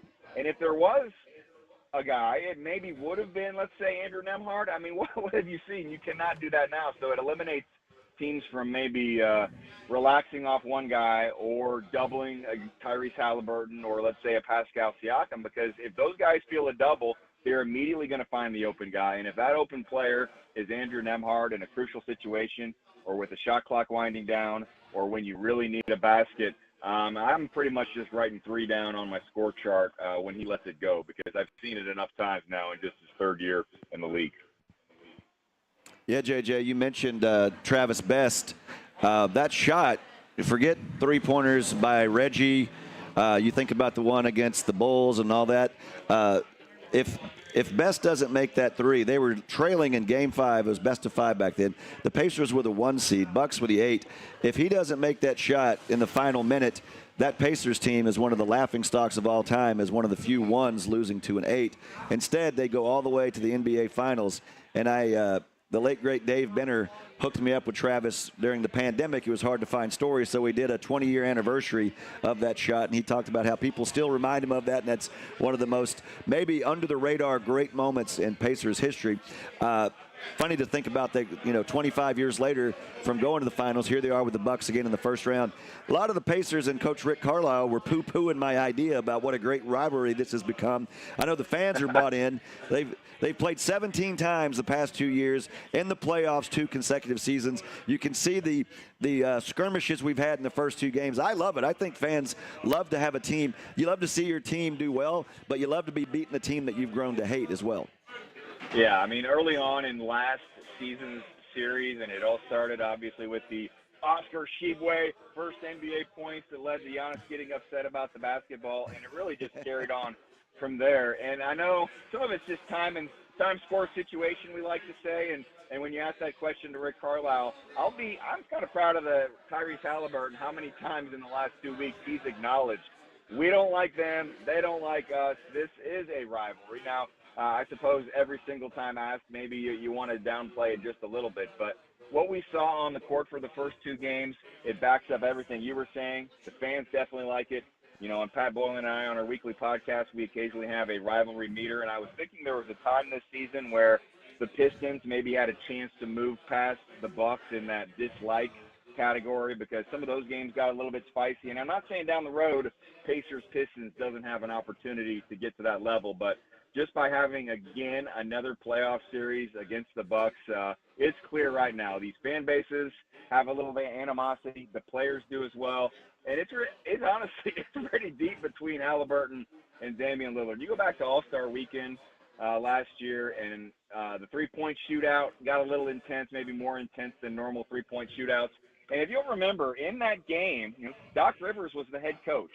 Tyrese Halliburton started, and I believe made like 5 early three-pointers and was in line to be most likely All-Star Game MVP. And then what happened in the fourth quarter? A little bit of a freeze-out. I don't know if he even got any shots, didn't get as much playing time, and look who was the MVP in Indianapolis, Damian Lillard. There are a lot of things that have happened over the last couple of seasons that would back up what you're saying, but this is absolutely a rivalry. And I know there are people that have been around the league that say they don't feel the rivalries as much in the league as maybe as much as college or maybe high school basketball. This is absolutely a rivalry, and I can't wait to see what happens when it resumes Friday in Milwaukee. It's Jeremiah Johnson, Pacers TV. Got you again coming up on Friday night, because I think your alternative is watching it after log rolling and Denise Austin on ESPNU, which is just outside ridiculous. Whatever. Game 3 in Milwaukee for the Pacers and the Bucks coming up on Friday night. Hey, JJ, I did want to mention this. So I love it when people send me stuff, and this is not what people sent me. I just saw it. That they're on Miles because he didn't get enough rebounds to satisfy their parlay. So Brian Phillips, Jason Hardister, I'm glad you jackasses had your parlay destroyed last night. I think it's hilarious. Absolutely hilarious, jackasses. Who else is in here too? DJ Clark, smooch my butt. Can you believe that? That's where we are right now with dumbasses. All right? You get somebody that is perfect in their role, and these numbnuts don't realize it because these jackasses care about their parlays. You know what? Screw your parlay. I'm glad you lost, jackass. I think it's hilarious. Well, I'm never going to say I'm glad anyone loses. You're probably giving them a little too much attention. I'm glad. I'm glad this Hardister guy lost his parlay money, you jackass. Good. Hey, you know what, though? Go ahead, Chris. Wait, how hard is it to realize how freaking perfect that dude is in this system? Well, let me tell you what. How hard is it to realize you have to be dumb as stinking hell on basketball not to recognize this, JJ? You simply do. Sounds like maybe JMV lost a parlay. God dang, what a dumbass. Here's the thing, though. This is what's crazy. 20 years ago, you wouldn't even know about parlays and spreads and this. But now, even during the broadcast, they'll have JJ and Denary, and they'll have to say, hey, the updated odds, here's a parlay. So the league has embraced this thing. So if they're going to embrace it, they need to realize there are going to be people that are hacked off when it doesn't go their way. It's something. George Seven Adams messed up his parlay, too. You're shirtless in your picture right here, jackass. All right, put a shirt JJ, on. have you ever heard of this know that angry? your parlay lost. I think it's hilarious. People are so stupid. Well, it's what I'm saying is it used to be like a hidden culture of people who were gambling, and now it's out in the daylight, and you're going to, when you turn the lights on, sometimes the cockroaches scatter, and that's what you're seeing. Good. All right, I think I need to offer a public service. Well, I need to offer a public service statement. JJ, I don't get it. Play responsibly. I will never get it how anybody doesn't realize how he is the most effective piece as a part of the puzzle to put it together as a big. And why he is so important in terms of winning because of your jackass parlay. It's hilarious. I know he is beloved. He's the longest tenured pacer. He's beloved, and I asked him about that the other day. He's been loyal to the franchise, and he definitely feels the love. He said not even so much in scoring, but a block, a rebound. So he knows his value, and the Pacer fans certainly do as well. Sorry to cut you off, JJ. No, I think they're two different discussions, and did want to say sometimes we have to put that information on the screen. I am a team employee, so I'm never endorsing or saying what you should do in any direction. I think it's just it's part of our responsibility to show some options. But anyone that's upset at Miles Turner, it's strictly, outside of what really matters. Dumbass. I mean, say it, JJ. Dumbass. Say it. You can say it. You're in a safe space here. Say dumbass. What Lopez is doing in this series. I mean, he's not even a factor because he can't play because he can't get out there and guard Miles Turner. And then, rebounding has been a little bit of an issue for this team. It is something I'm concerned with at times against certain teams. But there were 2 or 3 crucial rebounds, one specific offensive rebound I remember, and one specific defensive rebound that Miles Turner went and got. And so all you can do is, make the big plays when you really need to make them. We've seen him make the big shots. If he's on the court, it's a deterrent for guys going to the rim. So I'm with you. Think about how well Tyrese Halliburton plays with Miles Turner. I think in the Eastern Conference, at the very least, they are the top assist duo in terms of assist to point scored. It's Halliburton and Miles Turner. So it backs up everything you've been saying for a number of years where everything has really turned around for Miles Turner since that trade, since he's been paired with Tyrese Halliburton. And again, I appreciate his loyalty. I appreciate everything that he's provided. And look at guys in his draft class. A lot of those guys are not in the league anymore. And here he is with a chance to get another big contract in this upcoming offseason. Oh, hey, JJ, I know some people don't like the yes sirs, that kind of a slogan, but I need you to go to Milwaukee and find out what the hell is Cream City. And who thought that was a good idea to put that on the Bucks shirts? What's it say? Cream City. You haven't seen these shirts? Yeah. The Bucks. No. David, Cream you've seen City? the shirts. Do it for Cream City or win it. That sounds like Their shirts are not. They're not green. They have cream-colored shirts. At least they did in last year's playoffs. I've heard of Brew City, but I don't really. I get Brew City. I understand what that's all about. Right there. The Cream City, I don't have any idea. Dairy related. Get John a Cream City shirt. I think he needs one. I know cheese. Why'd they put like Laverne and Shirley on the front or something like that? You're fired How up. about the John, big why don't someone Carmine, write the a big ragu? Put that on there. Yeah, okay. Cream City. I don't get it either. It's got to be dairy related, right? We hope so. Yeah. Cow milkers. Hey, I like That's cream funny. soda as much as the rest of them, but I don't know that that's what it's for. I'm guessing it's something dairy. I don't like yes sirs at all. I think I've been. Well, very if outspoken they with go that. and win it all, you're stuck with yes sirs for the rest of your life. I think I'm stuck with it right now. Yeah? Yeah. I don't like yes Yes, sirs. sir. Yeah. That just seems like, I don't know who came up with that idea, but I think it's a bad one. John says no sirs is what he's saying. I say, God, just call them the Pacers. Yes sirs. It seemed like a good idea All at the right, time, well, I'm sure. your opinion has been known, but you know what? It's been pretty successful so we're far. trying to So, make JJ as talk Hagan about said, gambling and the team slogan. And ripping people by name on here. Yeah, that's JJ said. I don't know if I'm ever going to come on that show again. The statements made by JMV do not reflect those of Pacers Sports Entertainment Well, you know or what? Jeremiah Johnson. They should, though, because this is supposed to be a basketball-savvy place, and people that don't recognize that don't know jack squat about basketball, and I'm offended by that. I am. I'm offended, completely offended. Here's my advice as a listener, John. Don't get too much attention to the very small minority that can be vocal, because I think that by and large, all of the Pacers fans at this point have a lot of appreciation for Miles. So if there is a random couple that want to express their displeasure to you, it's very much the minority. Well, I had to talk Chad Buchanan off the ledge of that offer sheet with DeAndre Ayton a couple of summers ago, so I feel pretty good about that now. Remember that?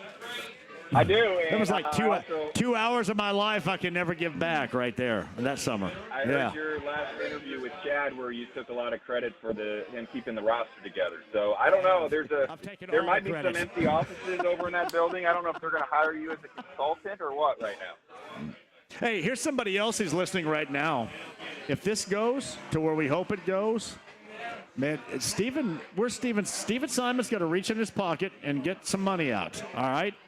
Because everybody else did the same thing. If you believe in the group that you have, pay the group that you have to stay together. I don't want anything about luxury tax or anything like that. So just a shout. I like Steven Simon a great deal. And if he's listening right now, if this is the group that wins, they're still able to grow, keep them together. How do you keep them together? You pay them. There you go, JJ. Well, that's how I feel. Most of them have been paid, so they will have some decisions to make this offseason. But to your point, if things go well and they can go where everyone wants them to go, I don't see any reason why they won't continue forward. And it's a discussion for probably June or July, but I think you, as a fan, should have confidence that if things continue to go this way, that they'll continue to do that. Hey, JJ, so I got to go to Marion University and MC some fundraising event. You think they're excited about listening to this show, knowing that I'm on the way right now? Well, my advice would be to get some of the disappointment or the things you're upset about out of the way right now, because they probably don't care about it at that time. But I've been to that function a couple of times, and I don't think you'll hear a lot of the discussion at that you'll hear that you've had to share in the last hour. Hey, I think sometimes I can be triggered. There are a couple of things that trigger me. You We just hit a couple of them right here. Yeah. You All don't say. Hey, what time you guys hit the air coming up on Friday, buddy? That's a good question. I know Sunday is really late. It's for Sunday's game is 9:30 Eastern, pregame at 9. I believe we're 7:30 Eastern, game at 8, 7 o'clock Central. So I'll have to double check that, but I think it's a normal 7 p.m. Central Time, 8 p.m. Eastern Friday, and then a late nighter on Sunday. So you'll need to figure out a way to maybe take a late Sunday afternoon nap so you can join us for all of Game 4. Yeah. So great coverage as always, guys. You know I'm live, local, late breaking. You guys know what you're talking about. Really, nobody nationally does regarding the Pacers. JJ, we respect that a great deal. Always do, man. Have a great travel up there and great broadcast coming up on Friday. And then on Sunday, we'll do it again next week. Okay, buddy? All right. Enjoy your weekend. Be happy. Be positive. I'm the happiest when I'm ripping dumbasses, so I feel really good about today. Yeah. All right, see you, JJ. Again, it's always good to chat with you. I got to do some TV with you last week, and now this. It is just like old times. I know. JJ is back in the mix. All right, see you, bud. Jeremiah Johnson, Pacers TV right there on the Andy Moore Automotive Group hotline. So you got a special guest coming up next, right? Yeah. You want me to say who it is? Yeah, why don't you? Oh, Katherine Legge. That's what I mentioned it, yeah. Should talk about somebody that's raced in a bunch of different series. And our guy Rob is going to rejoin us coming up before the end of the show as well. Rob is one of the owners of Barringers Tavern as well. I'm going to bail here just a little bit because I'm going to go over to Marion University. Now, you're not going to join us. I can land this ship. I've been pre-checked. You are not going to join us tomorrow. I don't think so. Well, that's too bad. It's draft night. We got a special at 7:30. Rick Venturi tomorrow at 4 o'clock. That's a big damn deal right there, buddy. I understand. Yeah. Scott Long's going to be there, too. Yeah, he's been saying go to a break for 12 minutes. Yeah, as David remembers. He knows I don't listen to him very often. We got things to get to today. Okay. So, all right, Hagen on the other side, too. Thank you for joining us, Barringers Tavern, the legendary location on South Meridian. Again, tomorrow, Taylor's Pub, Nora. Friday, the Indy Ignite. We're going to be at the Fishers Event Center for their volleyball match with the Orlando Valkyries coming up on Friday, too. So a busy week for us. Thank you all for joining us. Quick break. We'll come back. AAA Membership Lounge via YouTube Live, 93.5, 107.5 The Fan.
Ride with JMV. Now you listen here. He's not the Messiah. He's a very naughty boy. Now go away. 93.5 and 107.5. The Fan. Hey, what's up? We're back. The Ride with JMV. He's right there if you're watching online. He's leaving. He's all dressed up. He took a shower. He got his $2 shirt on. Wearing slacks. We're here on the south side, Barringers. Am I saying that right, John? Barringers? Never been here, but it's awesome. 150 years old. Rob's going to get on. How did I not know about this place with a window, a screen door? I see you got a pizza buffet here. I'll be here for that pizza. I'll put you out of business, Rob. I'll tell you right now. Hey, Chris Hagan from Fox 59. It's been a busy day. It's been a busy week. John's got stuff going on. We have been out at IMS today. They got 2 days of testing. I've been at the Colts complex this week. We've got the sit down with Chris Ballard coming up tomorrow night on the Blue Zone Draft Special. That's at 7:30. Of course, we got the Pacers to talk about, up 2-0 in their best of 7 with the Bucks. 11-0 all time. The franchise when winning the first 2 games of a series and looking to continue that trend and move on against what I like to say is the best rivalry right now in the NBA. That's the Pacers and Bucks. What else we got? Oh, we got Fever Training Camp a week from today. We've got Fever Media Day. A lot expected, a lot of expectation with Caitlin Clark and the moves they've made in the offseason. So what can I say? It's a great time to be a sports fan. I think, are we ready on the hotline back there, James? We are indeed. All right, let's bring in Katherine Legge, longtime, I would say driver in any series, but it's been like basically every series, and she's got some cool stuff to talk about. Let's bring her in. Hello, Katherine. How are you today? Hey, Chris. I'm doing very well, thank you. How are you? I'm adequate, which is a good start. Are you by a lake? Are you by a racetrack? You're usually at one of the 2 places. I'm actually in Charlotte, or just north of Charlotte, with the team getting ready to do some sim work tomorrow for the NASCAR stuff that I'm doing. As an English person, you say Charlotte and NASCAR incorrectly. You had a big announcement a couple of weeks ago about things you're going to be doing on the NASCAR side of things. Let's talk about that first. I know you've announced, it's been a little bit since you announced it, but it's just remind the viewers about how busy you're going to be. Yeah, we were very fortunate that Elf Cosmetics, my sponsor, and then I've got Sherfit Companies and Droplight, who are also partners of mine. We all kind of sat down and decided, we couldn't get an engine to start with for the Indy 500, and then we got an engine, and then we couldn't get a car, and it was all very last minute. And so we decided to pivot and pour all of our efforts into NASCAR. And we came up with a very cool, 12-race NASCAR program across the Xfinity Series and the Cup Series. So I'm getting ready to head to Talladega on back-to-back weekends, followed by Texas. And very excited for this new challenge. Well, people say, NASCAR not near as fast as IndyCar, but you'll have a lot going on when you go to Talladega. That's one of the fastest places you can go in a stock car. Are you excited about that? I am excited. These plate races are a different animal. They're a beast of their own. And if anybody watches Daytona 500, Talladega is very similar in that sometimes you're 3 or 4 wide, and it's just a lot to learn and take on board when you're used to there being one line around a racetrack in an IndyCar. What about, I know you like to look ahead, not back, but last May was so special for you and Elf and the time for women in sports. It's nice to see you be able to pivot and try to continue that to a different audience, but just in retrospect, how special was the last month of May for you? Yeah, I mean, it was very special from a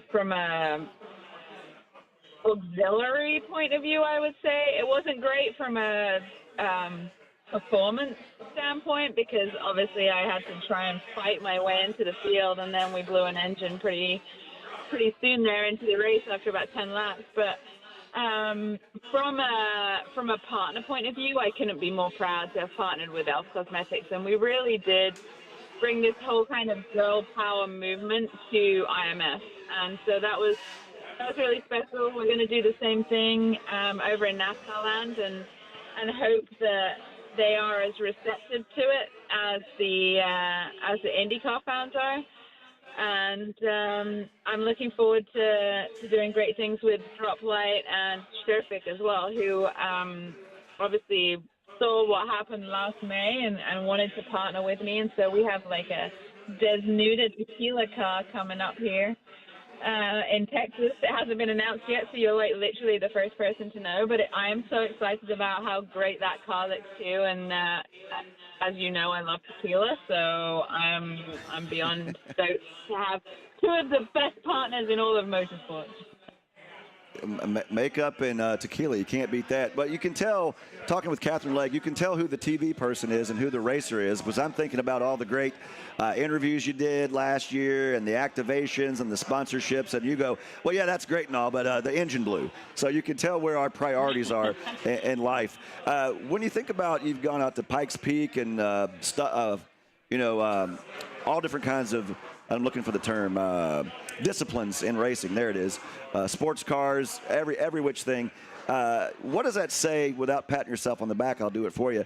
How challenging is that in a career, a 20-plus year career, when you can say on your resume, you've done this, you've done this, you've done this, and so many, just a wide variety of things? Yeah, thank you for that pat on the back, Chris. I think I have one of the most diverse careers in motorsport because I've literally driven everything apart from Aussie V8, right? Like I've driven open wheel cars, I've driven, Indy cars, Formula E, I've driven electric, I-Pace Jaguar, I've driven prototypes and GT cars and NASCAR now and stock cars, and so I don't think apart from the Aussie V8 there's much I haven't driven. And I love it. I love the challenge. I didn't grow up with a silver spoon in my mouth, so my parents weren't wealthy enough to pay for my racing, so I had to go where the opportunities were, and so that's part of the reason I've moved around so much, trying to make a living doing this sport that I'm very fortunate to be able to do and I love. So I hope that diversity continues, like doing Pikes Peak, as dangerous and terrifying as it is also awesome. And so I am every day I wake up grateful that I get to do all this cool stuff. Now, when you do go back and forth, how quickly is your brain able to shift gears, no pun intended, from, okay, I got to get comfortable in this is this, because so many things you do, you can't just fall back into your muscle memory. Yeah, it's definitely tricky, and the most tricky I found it was when I was doing IndyCar and sports cars, because the buttons on the steering wheel are all very different. So while it's very subconscious, you push the pit lane speed or the radio button or whatever, when they're in a different place, sometimes you actually have to think about it for a split second. But when you get into the rhythm of going backwards and forwards, it's not a big deal. It's just the first time or two that it happens that you're cognizant, actually thinking about what you're doing. Well, I never think about what I'm doing, as you well know. Obviously, I was out at the track today. Day one of 2 days of testing for the 500, and you see the gleam in everyone's eyes, and everyone's so excited. And I couldn't help but think you must wish you were here. Are those days done? I know you're so active and you have so many deals in the works. Could we see you back for yet another 500, or is it just too soon to tell if that will one day find its way to fruition? Yeah, I'm hoping to be back next year. We need to find an opportunity. Unfortunately, the way things shook out this year with the car and the situation of not being able to find one, it seemed, it was rough. So hopefully that's not the case next year. I mean, we're ready to get on board now. We just need to put ourselves in the most competitive situation that we can. And it was just really weird the way that all panned out. And every time we found a car, somebody would buy it from underneath us. So it was a turbulent time, and I've had a very roller coaster 6 months here. So hopefully we can put our stake in the ground coming up pretty soon and know that we're in for the attempt anyway next year. Well, I know you're as tenacious as a British bulldog, and so I don't doubt you anytime you say you're going to try to get something done. Let's talk about something you're trying to jump into my line of work with the podcast Throttle Therapy with Katherine Legge. You've been dropping some episodes. You've already had some great guests. What's that been like for you? Oh, it's been going really well. So I was dubious when I first signed up to do this on iHeartRadio. You can get Throttle Therapy wherever you get your podcast. But when I first signed up with iHeart, I was like, I don't know if I'm going to enjoy this. I don't know if this is my jam. I don't know if I'm going to be any good at it. But let's commit to doing it for a year, and it comes out every Tuesday. And let's see if it's something that I want to continue. And I absolutely love it. I've had a lot of fun interviewing the people that I've interviewed, talking with other people. We do once a month. I bring my very good friend Christina Nielsen on. That she was my teammate also in the Michael Shank Act era back in the day. And we do that time of the month, kind of poking fun at being a girl in racing. And honestly, it just covers, at the moment, I'm doing whatever I want to do. And it covers a myriad of different topics and has some really cool people on. So I'm loving it. I hope that people are enjoying it. It's getting some really good downloads, which is shocking to me that people would want to listen to me, but it's doing really well. So I love it. Yeah, I just discovered it recently, as I told you, and I listened to one. The next thing you know, I'm listening to two. I'm listening to three. So it is insightful, and I like how how honest and open you are about certain things. When some people just say kind of the standard lines, you're breaking out the real stuff. The one thing my one critique, and I'm going to offer my services for you on this. At the end of the show, you say, Throttle Therapy with Katherine Legge is hosted by Katherine Legge, and it's Katherine Legge saying that. That just cracks me up that you're third-personing yourself twice in one sentence. So let's get some work done on that. Also, I like how there's not any parameters. I'm not going to say I want you to cuss all the time, but you hear some cuss words on there, and it's almost like you're eavesdropping on a conversation. And I know from this side of the business, it's not easy to do that and still navigate questions and thoughtful answers when actually it is a show you're putting on for listeners. Yeah, listen, I hate all the, I don't know, where everybody toes the party line and people aren't open and honest and they're just very PC. And I am not that.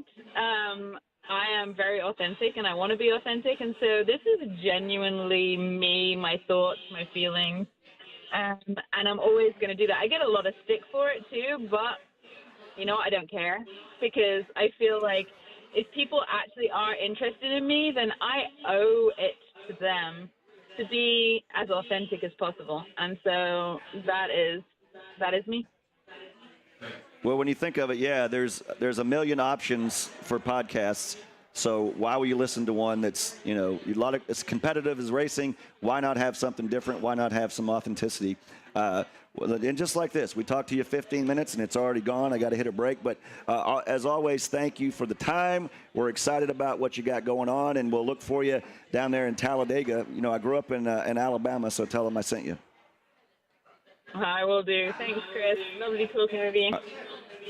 Exactly. All right, Katherine Legge, how about that?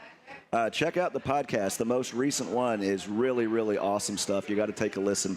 And also, let's get her back to the 500. That was awesome to see how the fans reacted.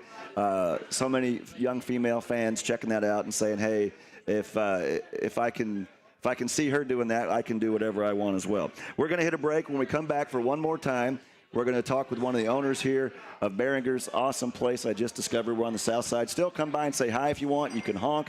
Chris Hagan from Fox 59. I'm filling in for JMV, and we still got a quarter hour left, so stick around, and we'll be right back.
Ride with JMV. Son, you got a panty on your head.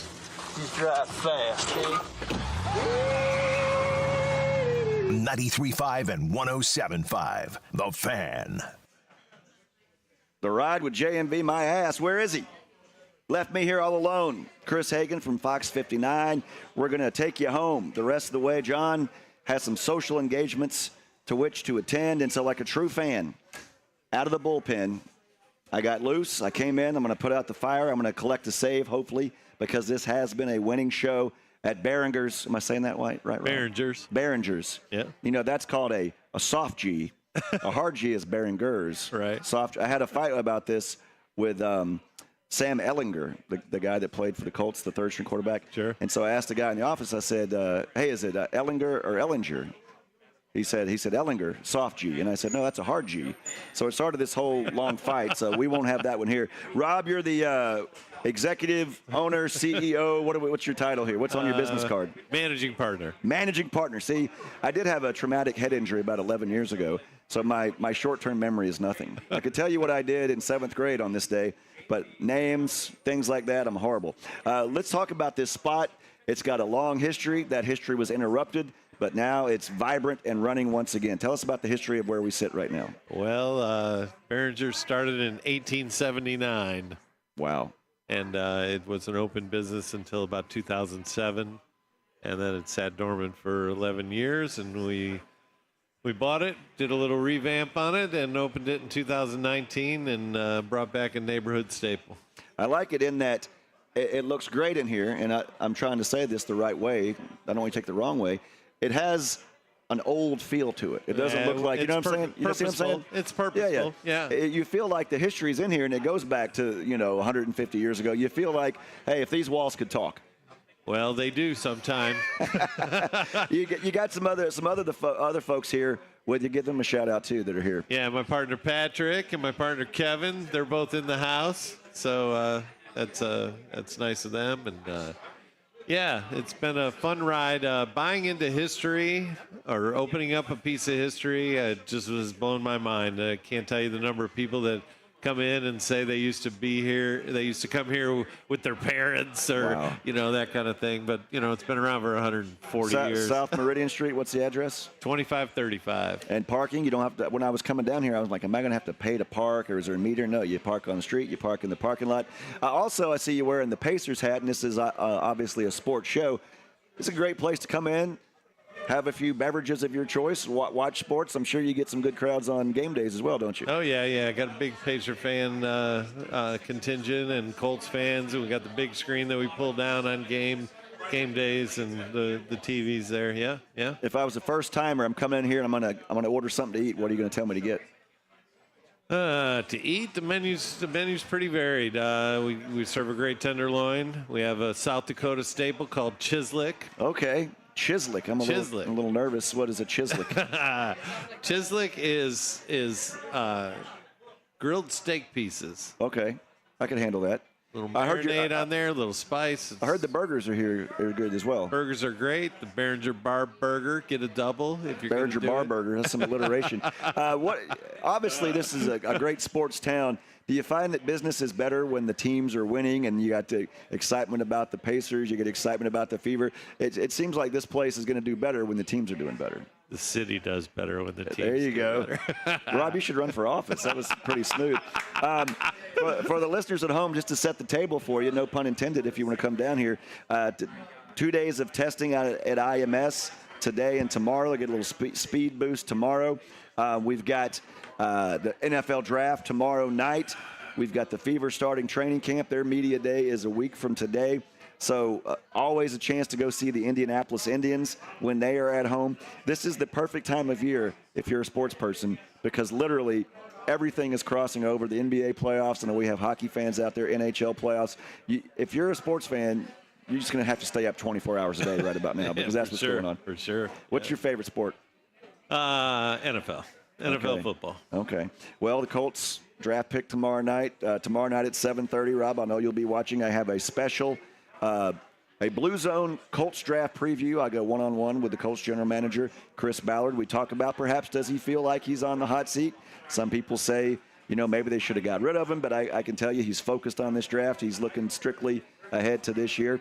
If you guys want to X at me. I used to say tweet at me, but now it's X at me. At C Hagen Indy. At wait, I don't know my damn. At Chris Hagen Indy. And as we said, you can always give me a shout. Always come down here to Barringers. Barringers. I learned it right. I said it right. Rob, Tavern. thank you for the time. Thanks for having us. I can tell you've got a great group of folks that come in here. There's not the best kind of customer is what? A regular. That's right. You want to have those regulars come in. It's always nice when your bartenders or waitresses, they see you right away and they're like, hey, Rob, you're having this. We know you want the what'd you call that thing? Chislic. The Chislic, yeah. Along with a $1.50 Busch Light every day. There you go. I want to come get pizza, too. Hey, for JMV, Katherine Legge, Jeremiah Johnson, Rob, and all the folks here at Barringers, we appreciate you listening. Thanks for putting up with me over this last half hour. John's back tomorrow at 3 talking Pacers and NFL Draft. He'll be live at Taylor's in Nora. I'm Chris Hagen. Thanks for listening, and we'll see you next time.